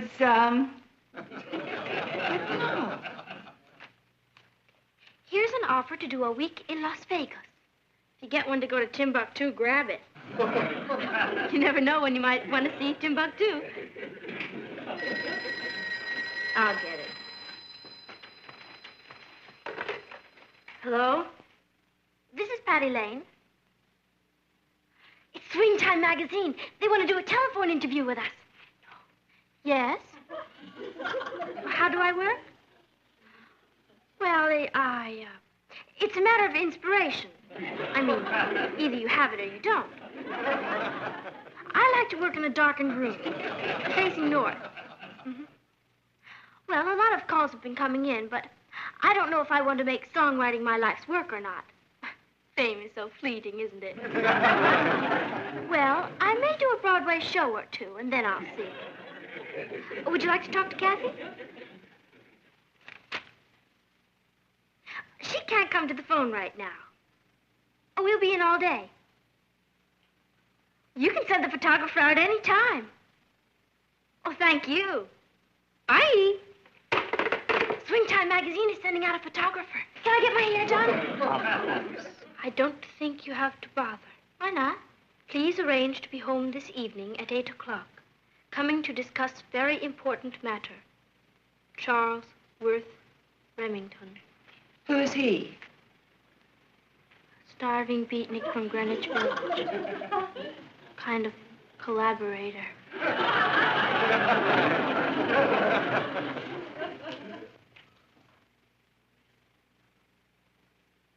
How serious is it, Martin? That depends entirely on Remington. He's probably boiling mad. And he has every right to be. He's not only been cheated out of his glory, he's been cheated out of his money. We didn't mean to cheat him. I have a hard time proving that. What if we gave him some money, in addition to whatever he makes on the song? We're going to have to. It's the only thing we have to trade. We'll put his name on the lyrics and give him all the royalties and offer him a cash settlement for damages. What if he refuses to settle? And we'll face that when we come to it. He either wants money or vengeance. That could be him now.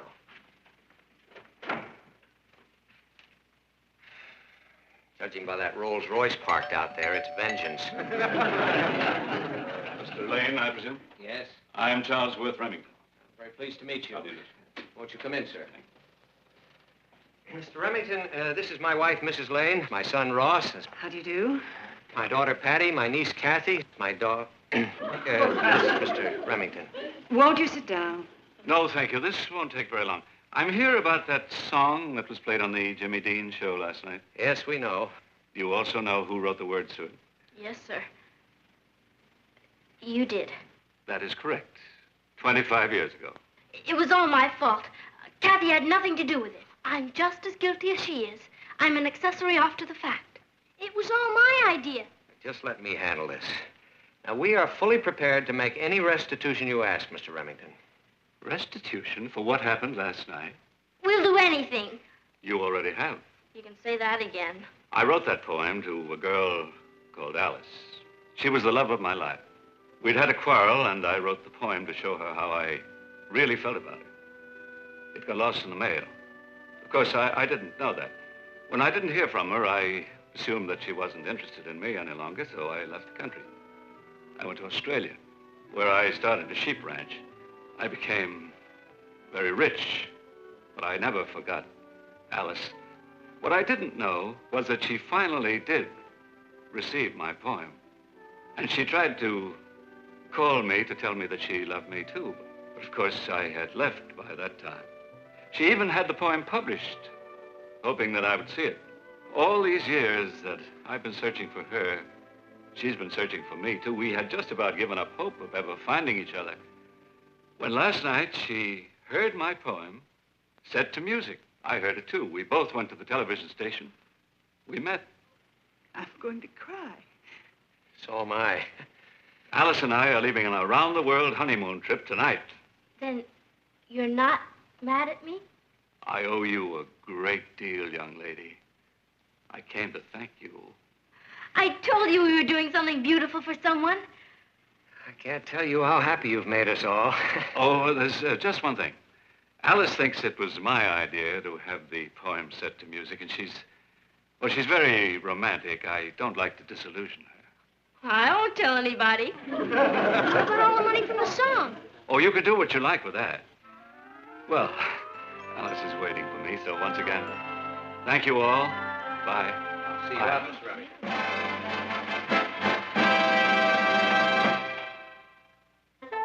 We're gonna make millions from that song.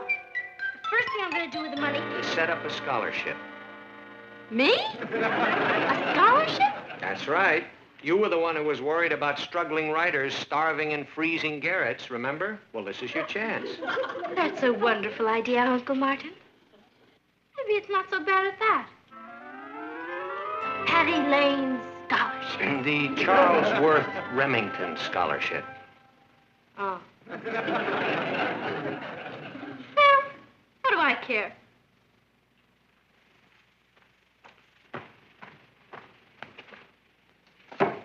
There's plenty more where that came from.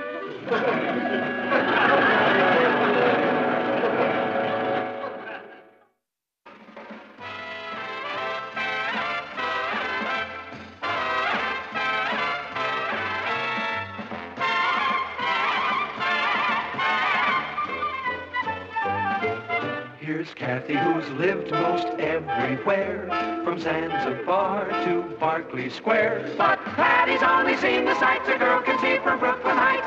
What a crazy pair, but they're cousins, identical cousins, and you'll find they laugh alike, they walk alike, at times they even talk alike.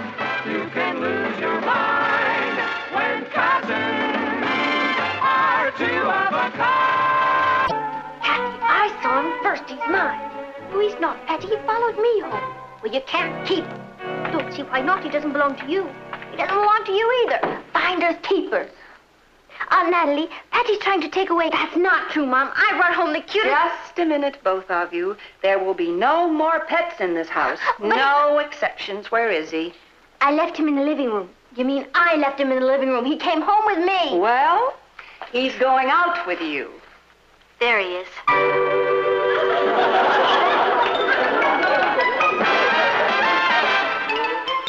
Meet Kathy, who's lived most everywhere, from Zanzibar to Berkeley Square. But Patty's only seen the sights the girl can see from Brooklyn Heights. What a crazy pair! But they're cousins, identical cousins all the way.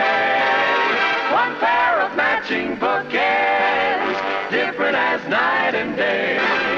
Where Kathy adores a minuet, the ballet russe, and crepe Suzette. Our Patty loves to rock and roll, a hot dog makes her lose control.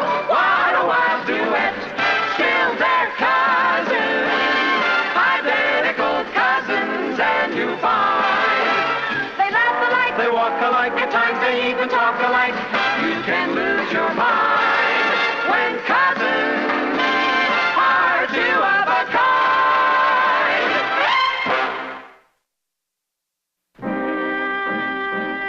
Very happy to meet you, Mr. Cal, ma'am. Please call me Cal.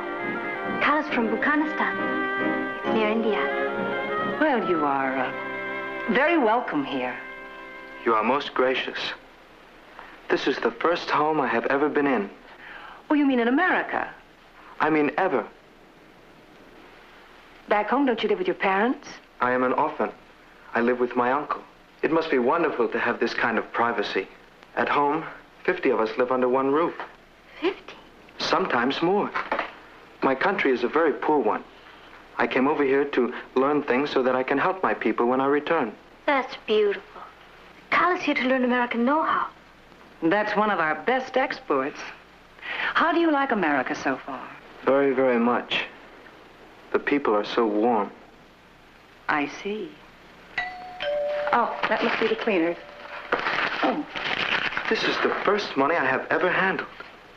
You mean the first American money? The first money ever. I mean, we are not allowed to handle money. Excuse me. How did you make out in your exams yesterday?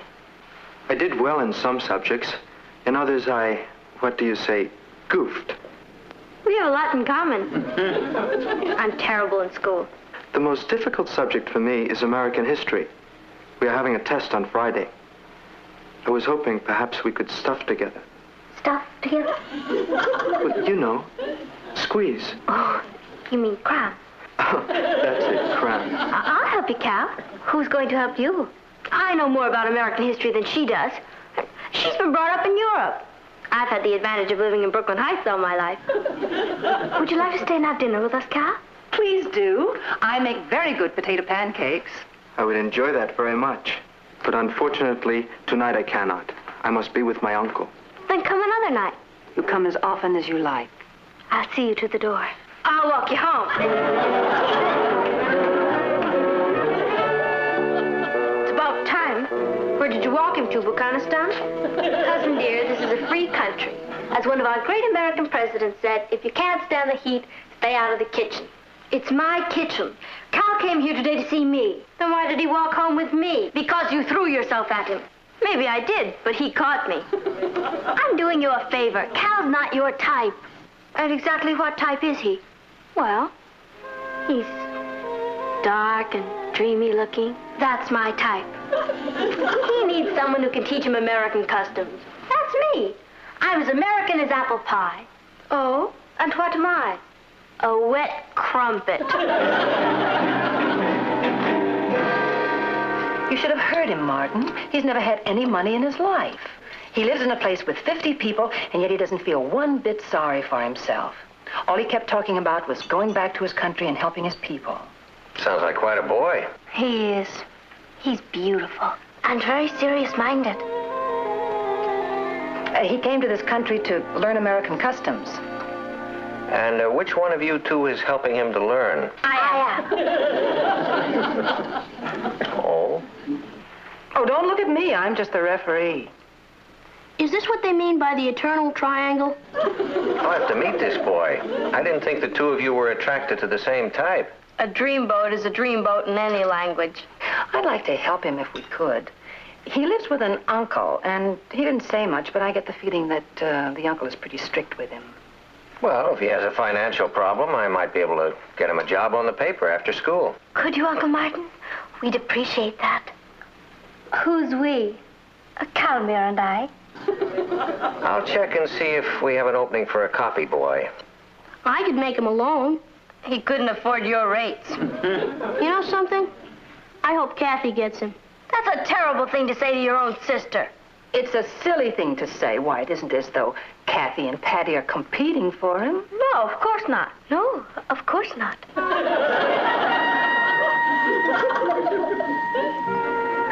Now, next question. The Louisiana Purchase was made in? 1803, December 20th. Very good. Next. Who followed President Arthur? Mrs. Arthur? What I had in mind was President Cleveland. I know. Grover. Could we stop a while, Catherine? I'm sorry. I have been pushing you pretty hard. I got carried away. You are a wonderful teacher. You're easy to teach. There is so much to learn, so much to do. You can do anything you want to. You make me believe it. It's true. All you need is a dream, and you have one. What is your dream, Catherine?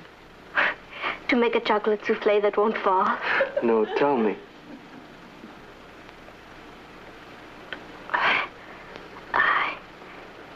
I'm full of dreams.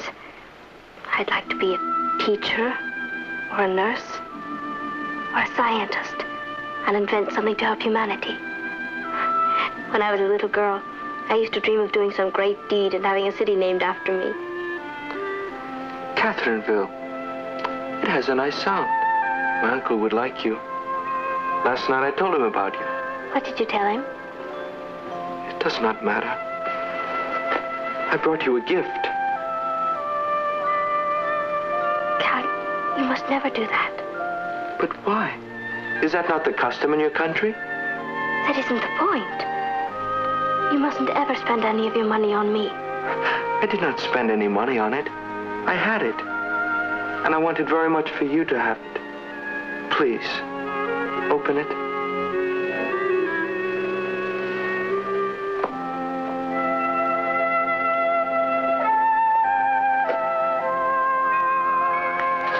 It's beautiful. Do you really like it? Very much. It will make a lovely paperweight. A paperweight? It is yours to do with as you wish. There you are. Well, sorry I'm late. Now we can all sit down and do our homework together. Let's see, here we go now. Who followed President Arthur? Mrs. Arthur? Hey, that's pretty. Where'd it come from? Cal brought it. No, it looks like a real emerald. Except that if it were, it'd be worth about $100,000. Well, it can't be worth $100,000. I just got him a job as a copy boy on the Chronicle. That's wonderful. Oh, Natalie. Unless I'm crazy, this real emerald is a real emerald. That's impossible. What'd you say this boy's name was? Casimir Prakashamond. Oh, no. Have you heard of him? Heard of him? My new copy boy is the Crown Prince of Buchanistan. Cal, he couldn't be. Why not? Because he had lunch here and I used my old silver. He said he was poor. He said he lived in a place with 50 servants. And he never handled money because... He had an equerry to take care of little details like that. His uncle is General Sarika, the United Nations delegate from Buchanistan. I did an interview with him last week. Whose uncle is General Sarika? Your friend Cal. He's the Crown Prince of Buchanistan. What? Holy moly. My Cal is a crown prince? Well, I don't know whose Cal he is, but he's a prince, all right. Oh, I'll get that. Guard it with your life. He never told me. He wanted me to treat him like just an ordinary boy. It's the most romantic thing I've ever heard. General Sarika. Mr. Lane, I'm very sorry to intrude without notice, But the matter is urgent. Yes, well, I know why you're here, General, and I assure you they had no idea the emerald was genuine. Emerald? Yeah, it's right in here. General Sirica, may I present Mrs. Lane, my daughter Patty. I'm very happy to meet you, General. Your nephew has spoken of you. I have come on behalf of His Highness, the Crown Prince of Buchanistan, to bring a proposal of marriage. Oh, Mom. To your niece, Catherine. Kathy? Are you sure you got the message right? I'm Patty. Both our names end in Y. It's very easy to make a mistake. There is no mistake. I'll get Kathy. Don't anybody dare say a word until I get back. I don't know what to say, General. This comes as something of a shock. I'll say. His Highness is very impulsive, but once his mind is made up, he does not change it. If your niece will have herself in readiness at noon tomorrow, a limousine will pick her up and bring her to the embassy, where the marriage contract will be signed. Will that be convenient? I'm afraid not. Another time would be more convenient? Yes, about 5 years from now.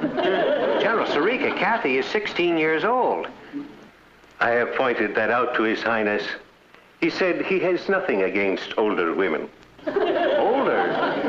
In our country, the brides are usually younger. Your Highness.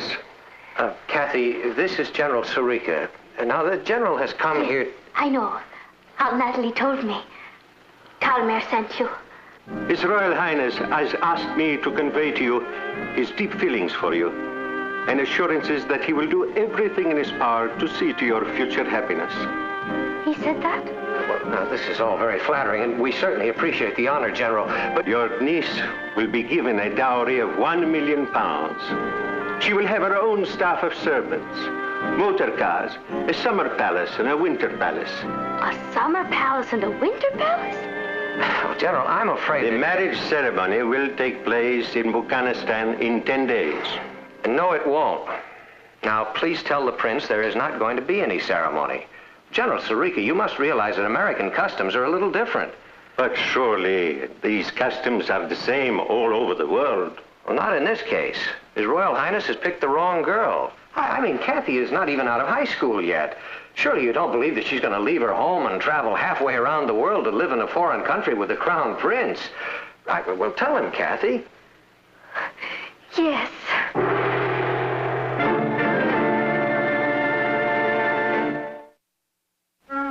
Martin, we've got to find a way to stop this. We're going to, but not by forbidding them to see one another. We've got to be very careful that Kathy doesn't get hurt. We can't afford to offend Calmer. I mean, he's the head of a country, remember? How could I forget it? Why couldn't they have brought a cat home? What? Nothing. Hadn't we better send Kenneth a cable? And say what? Congratulations, you're going to be a father-in-law? Now, don't worry, Natalie. Believe me, Kathy will not go through with it. She's far too sensible. You mean she's too sensible to turn down a handsome young prince whom she loves, £1 million, a summer palace, a winter palace... Wait a minute. Whose side are you on? There's a lot to be said for the other side, Martin. And besides, Kathy loves Cal. How does she know who she loves? She's only 16. I married you when I was 17. Well, that was different. I mean, Kathy is attracted by the glamour, the fantasy of being a princess and ruling a country. It's storybook stuff.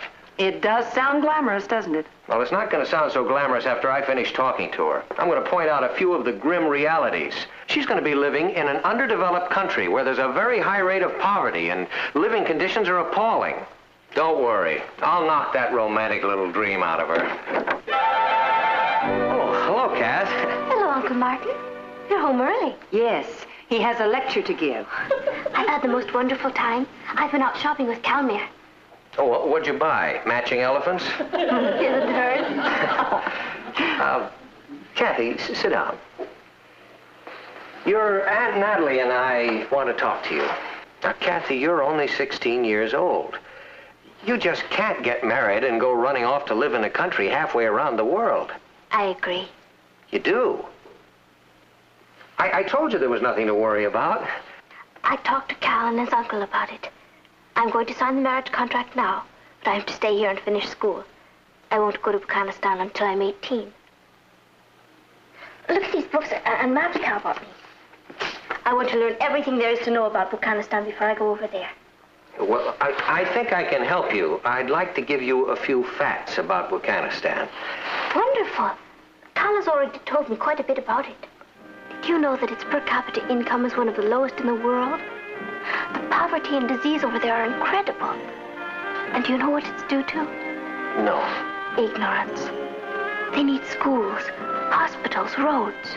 Cal and I have been talking about an irrigation project. If it works, it could turn a whole desert into farmland.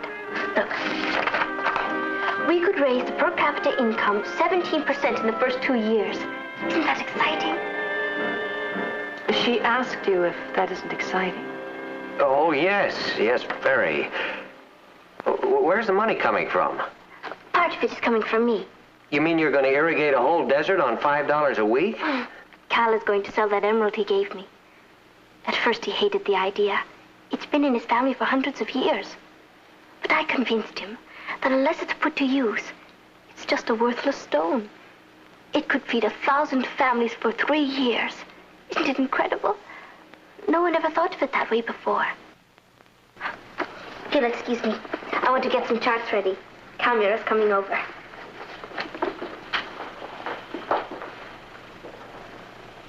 Well, you sure talked her out of her romantic little dream. What are we going to do now? Cable Candy's going to be a father-in-law. Come in.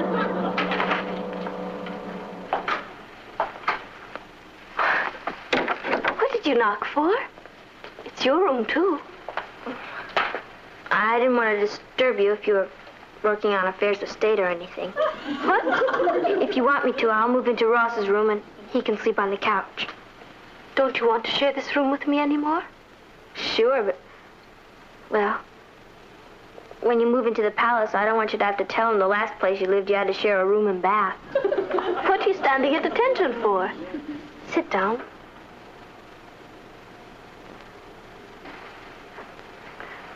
When do you sign the marriage contract? Friday? Gee, only 3 more days as a civilian. What do I call you? Princess or Your Highness? Is that what's worrying you? Patty, I love you. You call me Kathy, you silly idiot. Or better yet, Kat. You mean it? Certainly. I'm the good princess. Can I come and visit you at the palace? You'd better.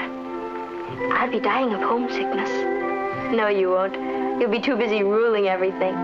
You'll have a suite of your own, and you can stay as long as you like. Cal doesn't have any brothers, does he? He has 7. 7? Bingo! Anybody home at the palace? Just us sleigh girls. Is Cal here? He stopped by to drop off a gift. You know, we have to find some way to make him stop giving these expensive gifts. I suppose so. Look.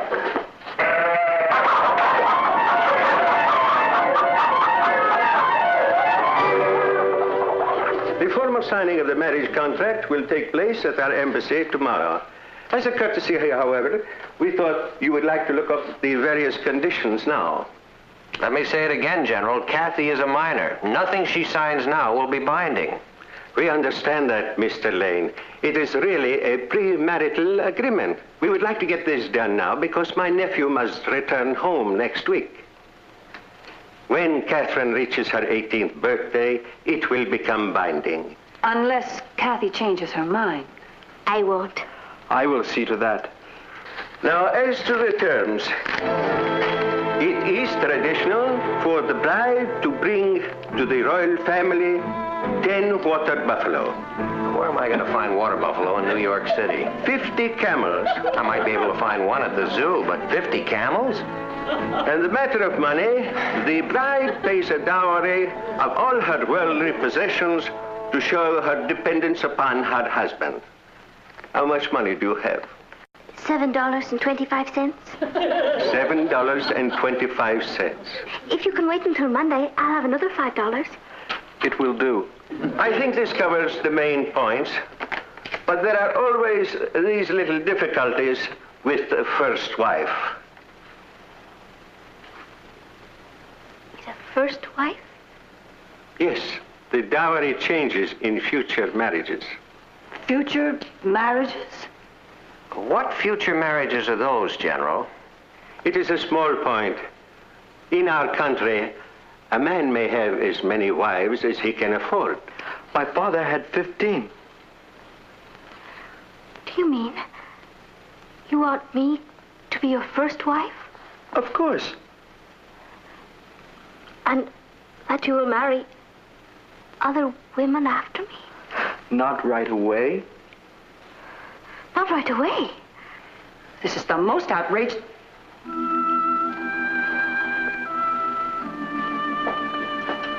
Why didn't you tell me this before? Well, I just took it for granted you knew. It is a way of our people. But it's not my way. When I get married, it's going to be for keeps. For keeps? To one man, with one wife. Me. It is nothing to get excited over. Different countries, different customs. You will get used to this. I don't intend to try. You don't mean you're refusing to marry me? You'd better find a girl when you get back home. In America, girls like it our way better. One to a customer. This is such a little thing. I do not understand. I will explain it to you in the limousine. I'm afraid there is nothing more to talk about. Just to say goodbye. Catherine, perhaps if we discussed this, you would change your mind. No. Good luck with the irrigation project. Thank you.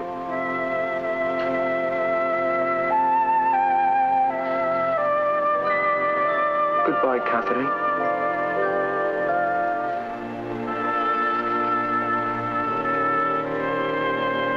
I'm so sorry, Kathy. Are you very upset? No. Just a little numb. Do you know? I was almost a princess.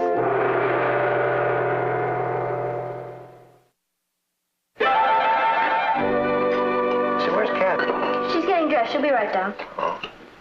Patty, has she said anything to you about, Calmere? Mm-hmm. No. The first few weeks were pretty rough, but I think she's all right now. I'm not. Boy, I could have been living in a palace. She doesn't talk about it much. She hasn't been going out at all. Can't you get her interested in something? Or somebody? I try. She just likes to be by herself. Well, maybe you could try just a little harder, huh? Sure. Good morning. Hello, dear. Kath. Well, what do you girls have planned for tonight? Richard and I are going bowling. Would you like to join us, Kath? No, thank you, Patty. I think I'll stay in and write some letters. Why don't you go, Kathy? You haven't been out one night in the last 6 weeks. I guess I'm just not ready yet. Try to forget him. I will. I know it's ridiculous. By now, he's certainly forgotten all about me.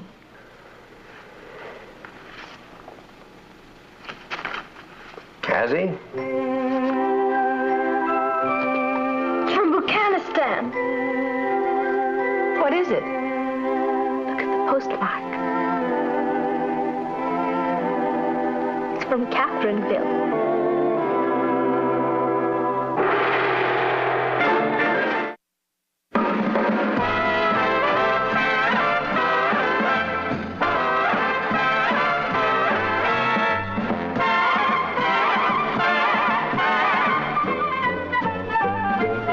Here's Kathy, who's lived most everywhere, from Zanzibar to Berkeley Square. But Patty's only seen the sights a girl can see from Brooklyn Heights. What a crazy pair!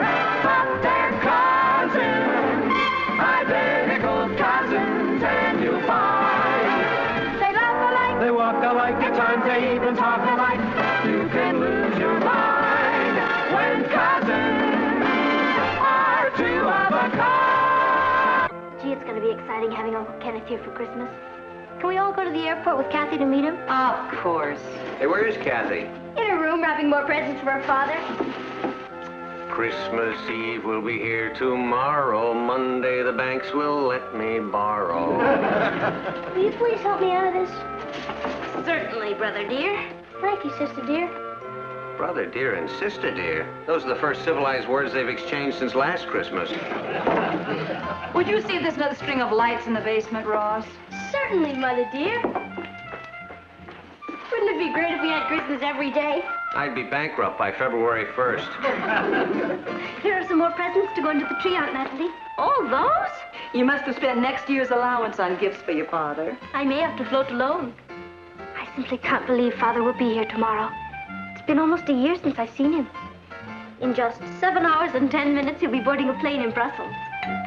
Oh, I'll get that. You keep trimming. Well, good evening, J.R. I've been trying to get you on the phone for the last hour. Well, I guess Patty must have been using it. Is anything wrong? There's a revolution going on in Kurdistan. Yeah, I know. What you don't know is that last night one of our foreign correspondents evaded their border guards and entered the country illegally. He's been arrested and is being held in a government prison. One of our foreign correspondents? Your brother Kenneth. Kenneth? Kenneth Lane of Chronicle accused of espionage and inciting a revolution. Well, that's impossible. Kenneth is in Brussels covering that trade conference. That's what he's supposed to be doing. He flew over to Kurdistan without telling anybody.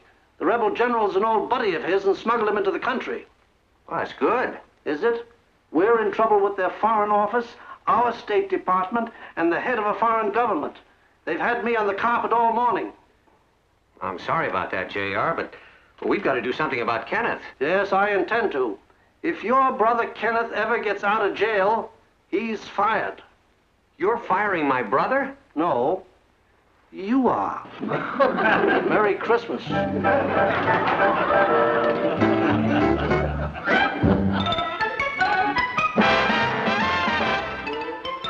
Meet Kathy, who's lived most everywhere, from Zanzibar to Berkeley Square. But Kathy's only seen the sights a girl can see from Brooklyn Heights.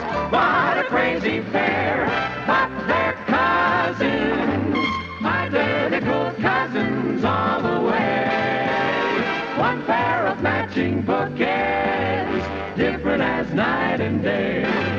Where Kathy adores a minuet, the ballet russe, and crepe Suzette. Our Patty loves to rock and roll, a hot dog makes her lose control. What a wild duet, still they're cousins, identical cousins, and you find they laugh alike, they walk alike, at times they even talk alike.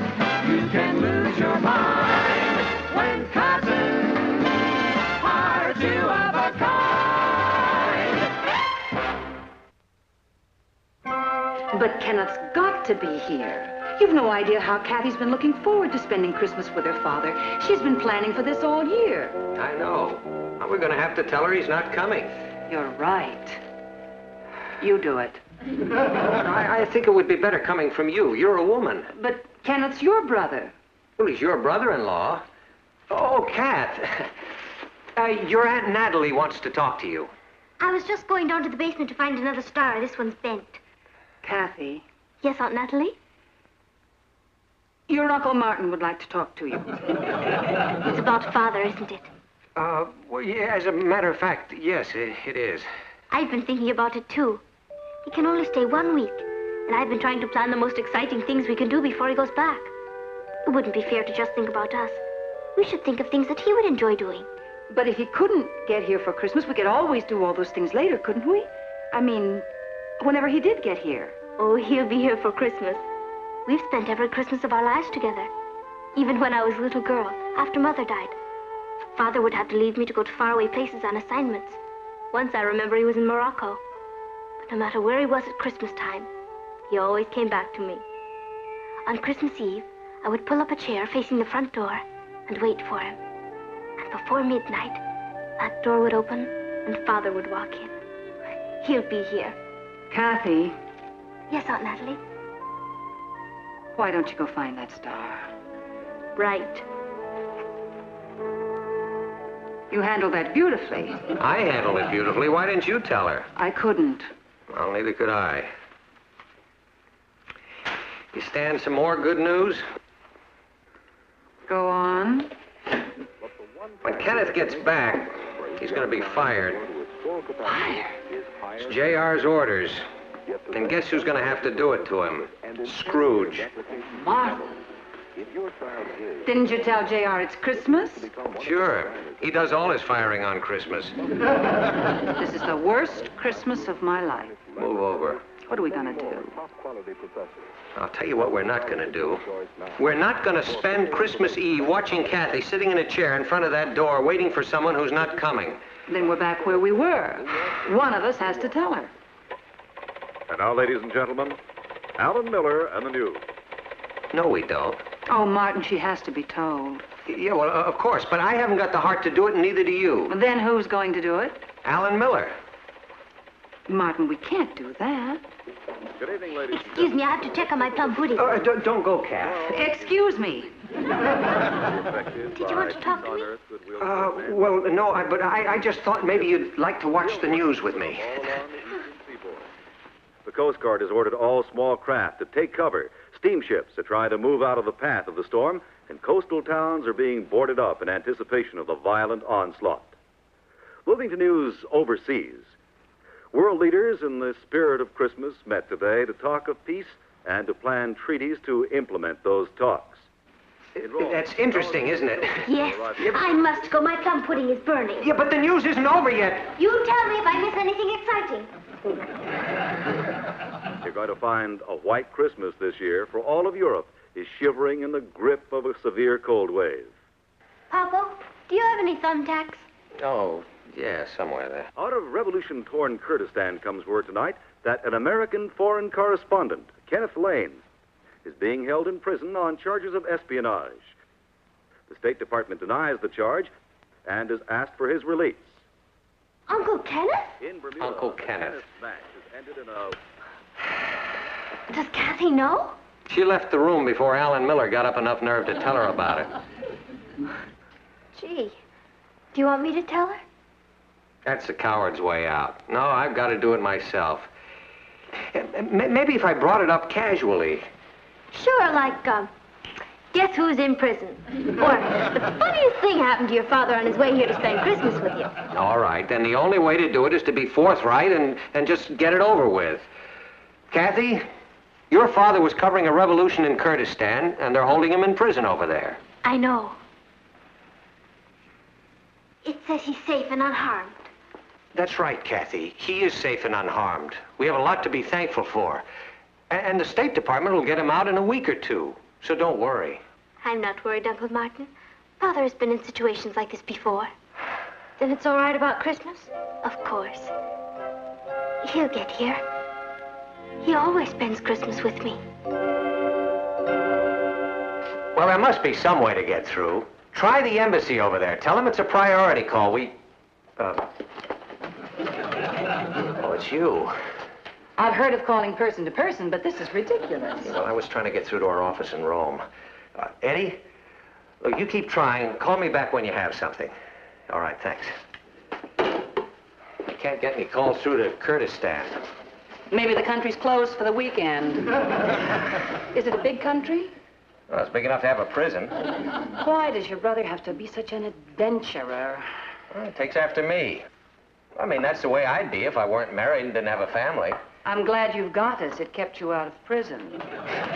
Boy, I've been hearing some crazy rumors. What sort of rumors? About Uncle Kenneth. Is he in some kind of trouble or something? Yeah, I'm afraid he is, Ross, but we're trying to get him out of it. Look, does Kathy seem very upset to you? I don't know. She's kind of quiet. I mean, Kathy's always quiet. She's deep. You know what I mean? We know what you mean. Well, this may turn out to be a very rough Christmas for Kathy, so your mother and I would appreciate it if you'd go out of your way to make things easier for her. Sure. I love Kathy. I wish she was my sister and Patty was my cousin. No. I know. It was just a wild dream. Okay, I'll do everything I can. Thanks, son. Why do bad things always have to happen to nice people? Why did it have to be Kathy's father?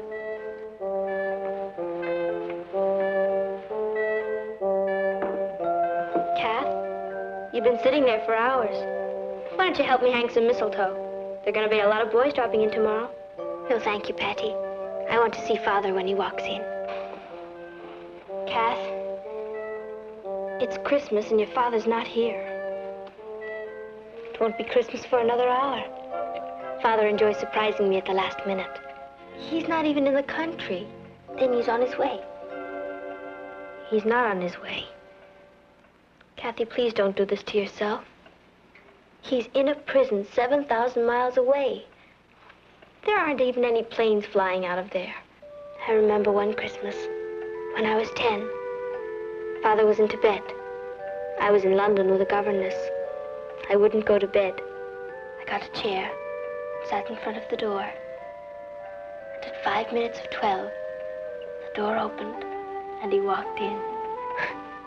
He smelled a bit like a yak, and he could only stay an hour. But he was there. He'll be here. You'll see. Kathy, don't look for miracles. Isn't that what Christmas is all about? A miracle.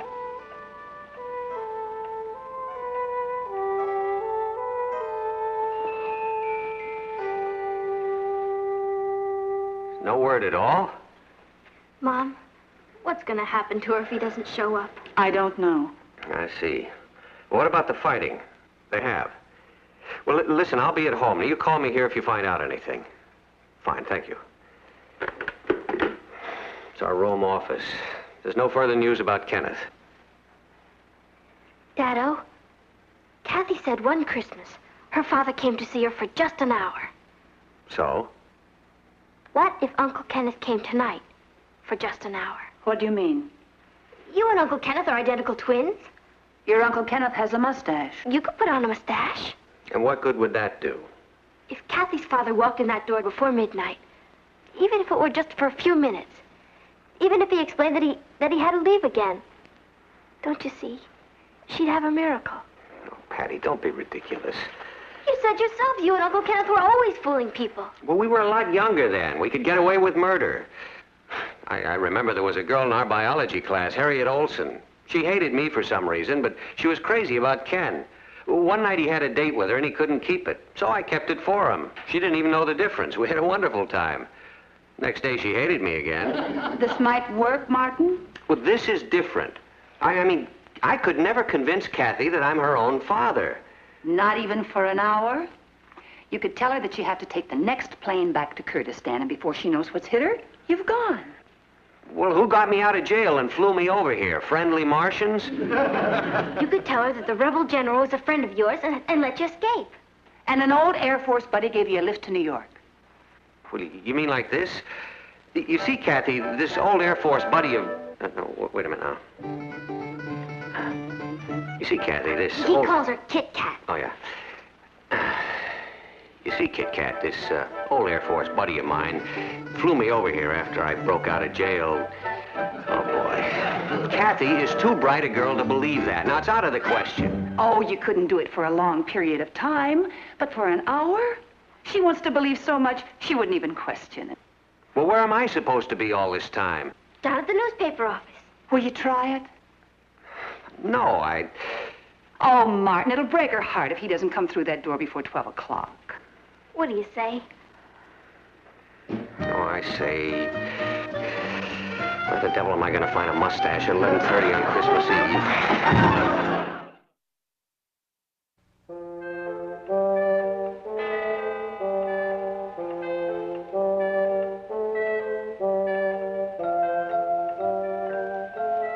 It's 12:15. Maybe Daddy couldn't find a mustache. That's him. He made it. I hope it works. It has to. Father's here. Is this the Lane residence? Oh, Daddy.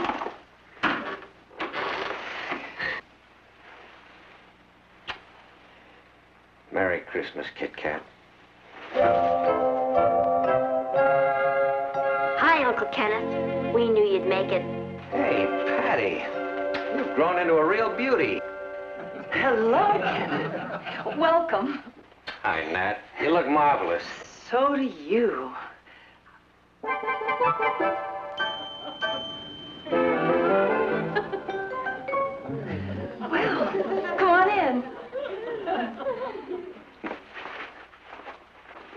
afraid you wouldn't get away. Yeah, well, I was a little worried about it myself, but I had a bit of the lane luck, and here I am. I'll bet the rebel general turned out to be a pal of yours and helped you escape. Yeah. And an old Air Force buddy gave you a lift to New York? No. No? I was an old Navy buddy, Admiral Thompson. He got me a ride here in a Navy jet. An admiral helped you? Yeah. I knew nothing could keep you away. You know what really got me out of that prison, Kit Kat? The thought of you sitting here waiting for me. You must be starved. I've made some sandwiches. And after you eat, we'll open our presents. And then we'll drink a toast. And then I'll show you Kathy's in my room. And then I guess it'll be time for you to leave. Who's leaving? I just got here. Natalie, you feeling all right? Yes. Are you? I'm fine, I think. Where's Martin? He had to go to the office. On Christmas Eve? That's what he gets for being a managing editor. Well, why don't we phone him there? No! No. Why not? He's probably not there yet. He had to make a lot of stops on the way. Oh. Oh, say, that's a very nice tree you have there. I could see your handiwork in that, Kit Kat. We all worked on it. Where's Ross? He wanted to wait up for you, but he finally fell asleep. Why don't we try to wake him? I wouldn't do that. He's... I think he's my nephew. I'd like to see him. Come on, Kat. Ross! Ross! Hey, Ross! Merry Christmas, old buddy. Come on down. Uncle Kenneth! How's my nephew? Gee, you look just like my dad. Ouch! What is that? Nothing. Oh, that reminds me. I'll go get the sandwiches. Don't bother. I had a bite on the plane. You should put something in your mouth. I mean, you should eat something. Well, there's no hurry. Let me look around. It's a nice place. I can't believe you're really here. I was so worried when I heard you were in prison. Was it very bad? Oh, I'm sure he doesn't want to talk about it. It was a ball. Guards and I played chess all the time. They were all old friends. Some of them were old friends? Patty, why don't you take your Uncle Kenneth up and show him Kathy's in your room?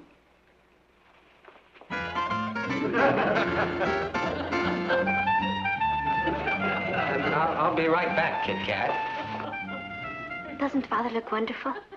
Well, he may seem a little changed. I mean, an experience like he's just gone through could do that. He seems exactly the same. He does? Oh, I'm glad.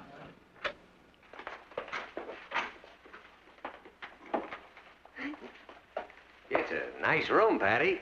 Well, you're really doing great. I'm proud of you. Well, thank you. I'm proud of you, too. Where'd you get that tie? Never mind. Listen, you really threw us a curve with that Admiral bit. Admiral Thompson? Yeah. Maybe you better cool it a little. Kathy's pretty smart. The only way this is gonna work is if we play In and Out Finnegan. In and Out Finnegan. That's it. The trick is to keep moving. Now, we'll give it a couple of more minutes, and then we'll go down and open the presents. Okay?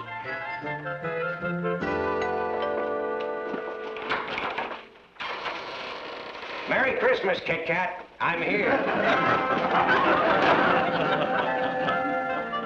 Are you surprised to see me, Kit Kat? I'm going back to bed. Say, it's great to see you, nephew. Gee, you look just like Uncle Kenneth.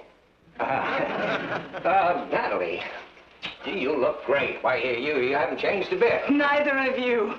Did you have a nice trip? Well, I want to tell you, it was pretty exciting. How did you get here? Oh, well, luckily, the rebel general was an old chum of mine, it turned out. That was lucky. Yeah, and he smuggled me out of prison, shooting going on all around. Imagine that. Yeah, and then I ran into an old buddy of mine from the Air Force, and he had me flown over here. Not a Navy Admiral? No. Air Force. Oh, that's close enough. How long can you stay, Uncle Kenneth? Oh, well, I'm sorry, Ross. I have some bad news for you there. You have to fly right back. Yeah, as a matter of fact, they're holding a plane for me at the airport right now. But you just got here. Yeah, I know. You just came to keep your promise to be with me at Christmas. That's right, Kit Kat. I'll be able to come back to you in a few weeks. I think I'm going to cry. Well, there's no reason to cry. I want you to be happy. I am. That's why I'm crying. I love you. So do I. You're quite a fella. Oh, thanks, Natalie. Say, by the way, where's Martin? Boy, that's a good question. I believe he had to go to the newspaper office. On Christmas Eve? That's what he gets for being managing editor. Did you bring me something edible? What? Something edible from Turkey. Oh, no, I haven't had a chance to do any shopping. Yeah, what with the revolution being in jail. But as soon as I get back over there, I'll send you something. You're one of the 2 nicest Christmas presents I've ever had. Oh, thanks, Kit Kat. What was the other one? You see. Well, listen, why don't we all have some sandwiches, and then we can open the Christmas presents, and, gee, then I'm afraid I'm gonna have to rush, because they're holding a plane.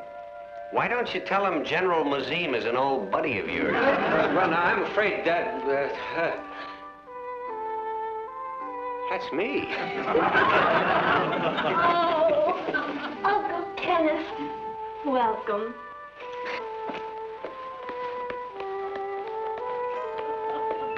I don't feel well. All you need is a scorecard, Ross. Hello, Martin. You look terrible in that mustache. Hello, Ken. You made it. Twice, from the looks of things. How in the world did you get here? Well, let's not go into that again. What did you think you were doing? Well, nothing. He was playing Santa Claus. Kathy, I think we are the 2 greatest fathers in the whole wide world. So do I. Do you mean to tell me that you knew Kenneth was here all the time and you stood there and let me... You were magnificent. I think this is the happiest Christmas of my whole life. I hope it's not another one.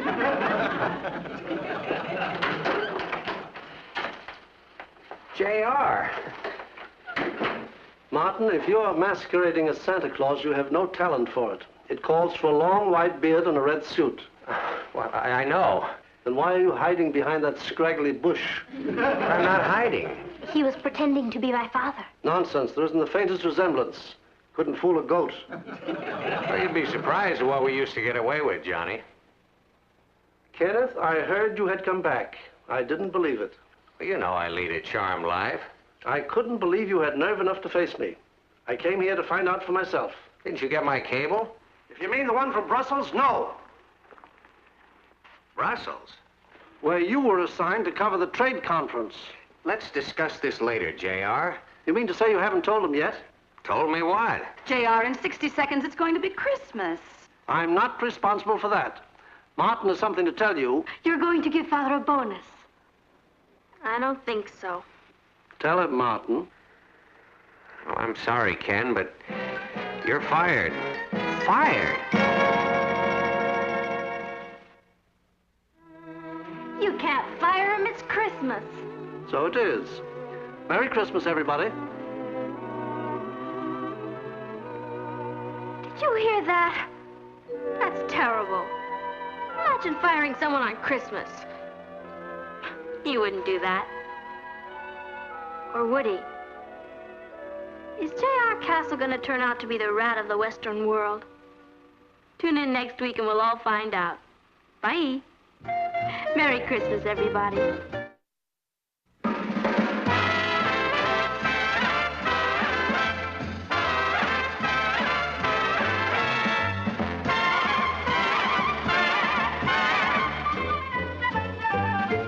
Here's Kathy, who's lived most everywhere, from Zanzibar to Berkeley Square. But Patty's only seen the sights a girl can see from Brooklyn Heights. What a crazy pair! But they're cousins, identical cousins, and you'll find they laugh alike, they walk alike, at times they even talk alike. You can lose your mind.